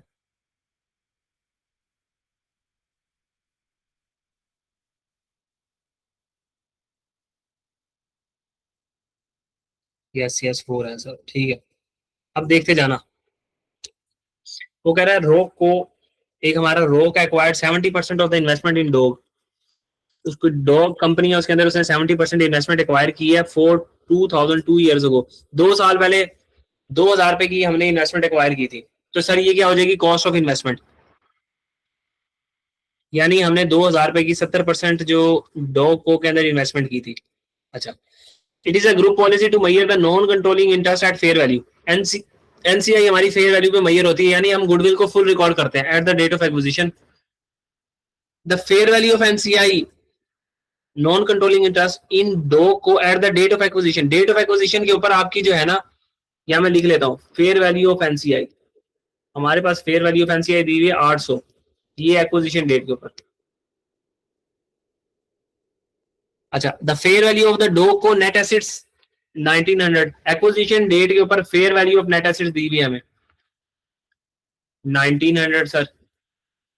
उसके बाद the goodwill has not been impaired, वगैरह गुडविल इम्पेयर नहीं हुई। रोक को ने डिस्पोज कर दिया all of its share in Dog को for a sale proceed of 3000 रुपए के सारे शेयर भेज दिए। The fair value of the Dog Co net assets at the date of disposal, disposal वाले दिन उसके नेट एसेट्स की वैल्यू थी 2400। एक्विजिशन पे 1900 थी और डिस्पोजल तक बढ़ के जो उसके नेट एसेट्स हैं वो 2400 तक पहुंच गए थे। तो हमने कहा सर हमने दो काम करने हैं, एक इंडिविजुअल बुक्स का गेन निकालना है और एक हमने कंसोलिडेटेड बुक्स का गेन निकालना है। किसी को स्क्रीन में किसी जगह पे कोई इशू आ रहा है तो अभी बता दे, नहीं तो मैं सवाल अब शुरू करूंगा और दोबारा देखूंगा नहीं। All clear?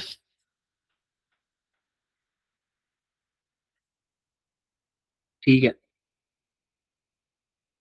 अच्छा जी सर,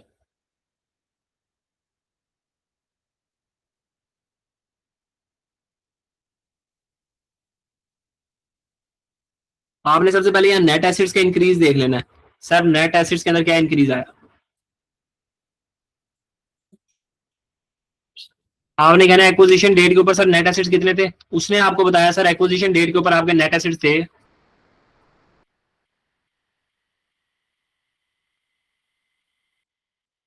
एक्विजिशन डेट पे आपके नेट एसिड्स थे 1900 और रिपोर्टिंग डेट के ऊपर आपके नेट एसिड्स, या सॉरी डिस्पोजल डेट के ऊपर, डिस्पोजल डेट के ऊपर नेट एसिड्स हैं आपके 2400। 2400। तो सर इंक्रीज कितना आया नेट एसिड्स के अंदर? नेट एसिड्स के अंदर 500 रुपए का इंक्रीज आया। इस 500 के दो मालिक है, एक है जी पेरेंट और एक है भाई एनसीआई। ठीक है, पेरेंट कितने परसेंट मालिक है सर? 70%। और एनसीआई भाई कितना मालिक है सर? 30%। ठीक है, तो 350 रुपए सर जी पेरेंट के हैं, यानी कि पोजीशन से अब तक जितना भी इंक्रीज आया उसमें से 350 कितने हैं पेरेंट के, और सर 150 रुपया किसका है सर? एनसीआई का।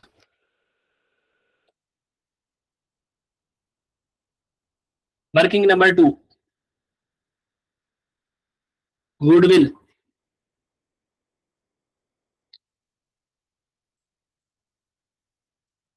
सर गुडविल किन दो चीजों में डिफरेंस होती है? कंसिडरेशन।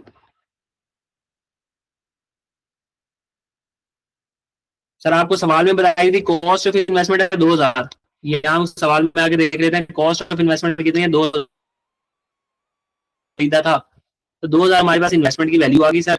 और उसके बाद एनसीआई की फेयर वैल्यू दी हुई है, fair value of NCI acquisition date के ऊपर 800 रुपया। सर यहाँ के देख लेते हैं, फेयर वैल्यू ऑफ एनसीआई 800 रुपया दी है हमें डेट ऑफ एक्विजिशन के ऊपर। तो full good value, full goodwill method चल रहा है। ठीक है, हमने यहाँ से क्या माइनस कर देना है? Fair value of net assets.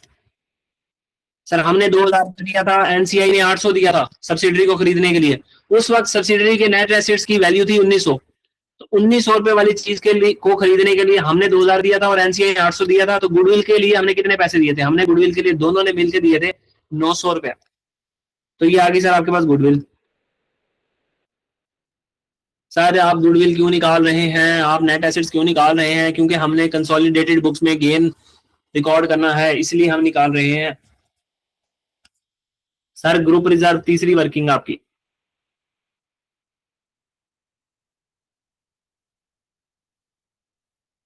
तो सर हमने ग्रुप रिजर्व में सिर्फ एक चीज लेनी है कि हमने एक्विजिशन के बाद से लेके अभी तक सब्सिडी से कितना कमाया।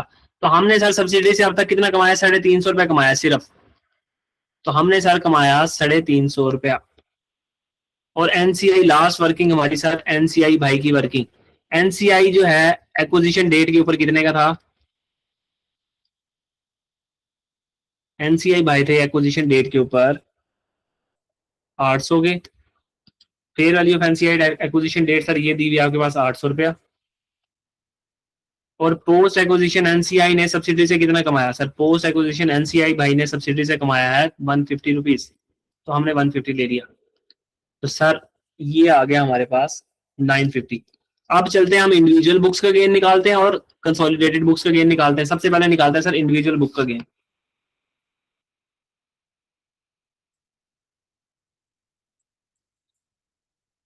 इंडिविजुअल बुक का गेन सर कैसे निकलेगा, सर कॉस्ट ऑफ इन्वेस्टमेंट कितनी है, इससे पहले आप लिख लें सेल प्रोसीड, कितने पैसे मिले आपको सब्सिडी को बेच के, सेल प्रोसीड। तो सर सवाल में वो कह रहा है सब्सिडी को बेच के आपको मिले 3000 रुपया, आपने सब्सिडी 3000 रुपये में बेच दी, तो हम यहाँ आए हमने लिख दिया 3000 की हमने सब्सिडी बेच दी, ठीक है। कॉस्ट ऑफ इन्वेस्टमेंट, सब्सिडी खरीदी कितनी की थी सर आपने, हमने सब्सिडी खरीदी थी सर 2000 रुपए की, सवाल की पहली लाइन में उसने बोला हुआ। तो गेन कितने का हो गया सर, हमें गेन हो गया 1000 रुपए का, ये हो गया जी हमें गेन। सवाल की पहली लाइन में लिखा था 2000 रुपए की आपने सब्सिडी खरीदी थी। इंडिविजुअल बुक्स का गेन आ गया सर जी 1000 रुपए आपके पास। किसी को कोई मसला परेशानी कुछ यहाँ तक तो पूछ ले।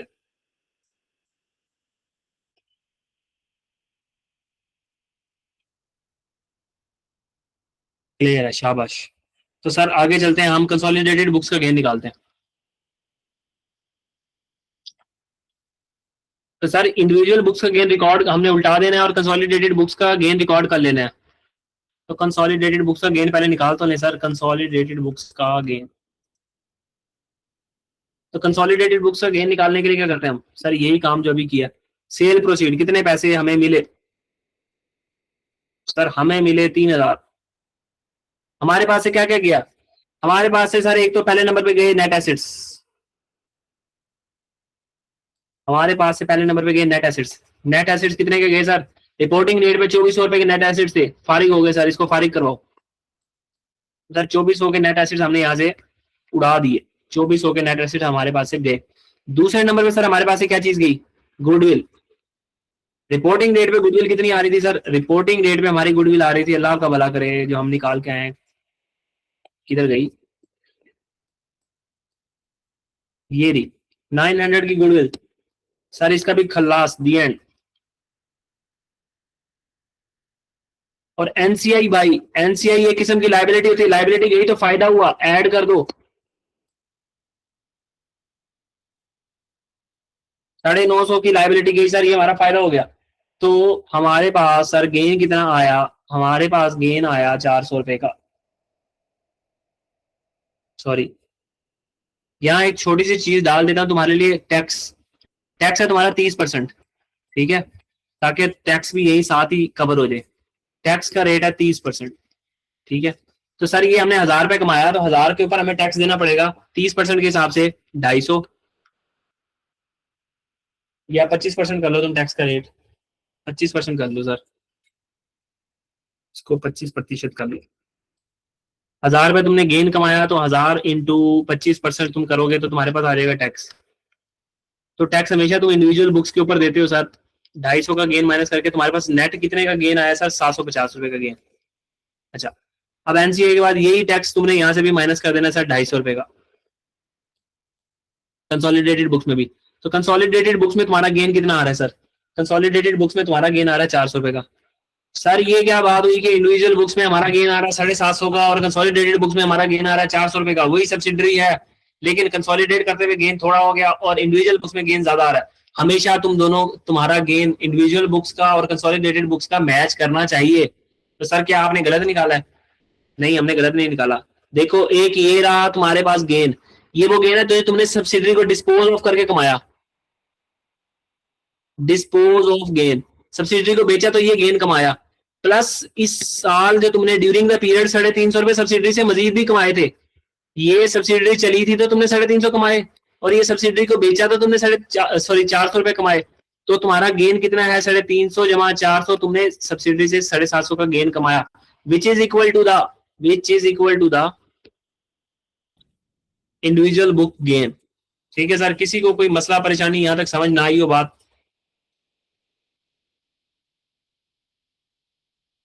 किसी को यहां तक कोई बात समझ ना आई हो तो पूछ ले प्यारे बच्चों।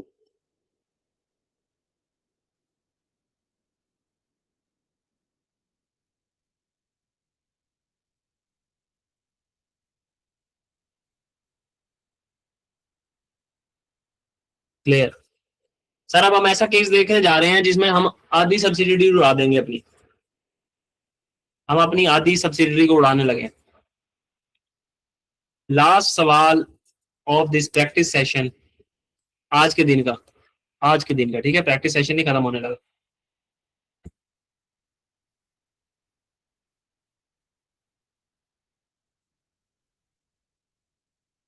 सर हम नीचे जाके देखते हैं, ये रहा जी सवाल आपके पास। हैग्यू हैज हेल्ड, कोई कंपनी है जी Hague, has held 60% of the investment in Medew for several years.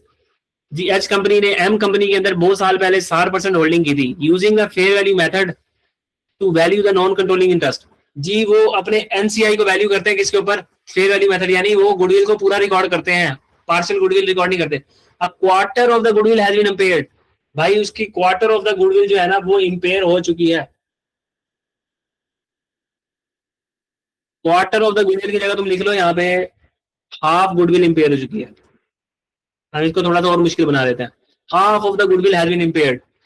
The group year end is 31 December 2005, group का ईयर एंड है sir 31 December 2005। Disposal of his investment has been made on 31 October, 31 अक्टूबर को जी उसकी जो है ना disposal हुई है, 31 अक्टूबर को उसकी डिस्पोजल हुई है।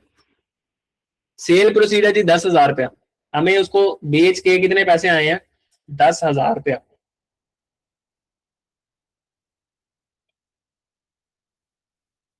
डिटेल, वो कह रहे थे कॉस्ट ऑफ इन्वेस्टमेंट ये है 6,000, और उसकी fair value of net asset acquisition के ऊपर ये है, fair value of asset eight disposal time पे ये है, और उसकी एनसीआई की एक्विजिशन के ऊपर ये है। अच्छा सर अनफॉर्चुनेटली इसमें हमने अपनी आधी इन्वेस्टमेंट नहीं बेची, हमने अपनी पूरी की पूरी सब्सिडरी बेच दी है। तो कल मैं ऐसा सवाल इनपुट कर दूंगा जिसमें अपने हमने चलती हुई आधी सब्सिडरी बेची होगी। तो सर अभी तुम्हारे लिए टास्क है, क्लास को यहीं पे मैं रोकता हूँ। मैं समझा था कि ये हाफ डिस्पोजल का सवाल है, लेकिन ये हाफ डिस्पोजल का सवाल नहीं है, ये फुल डिस्पोजल का सवाल है। रिकॉर्डिंग की ब्रेक लगाते हैं हम यहाँ पे, और जल्दी से तुम लोग मुझे सवाल करके दिखाओ। मैं यही बैठा हूँ, फिर उसके बाद मैं तुम्हें समझा देता हूँ।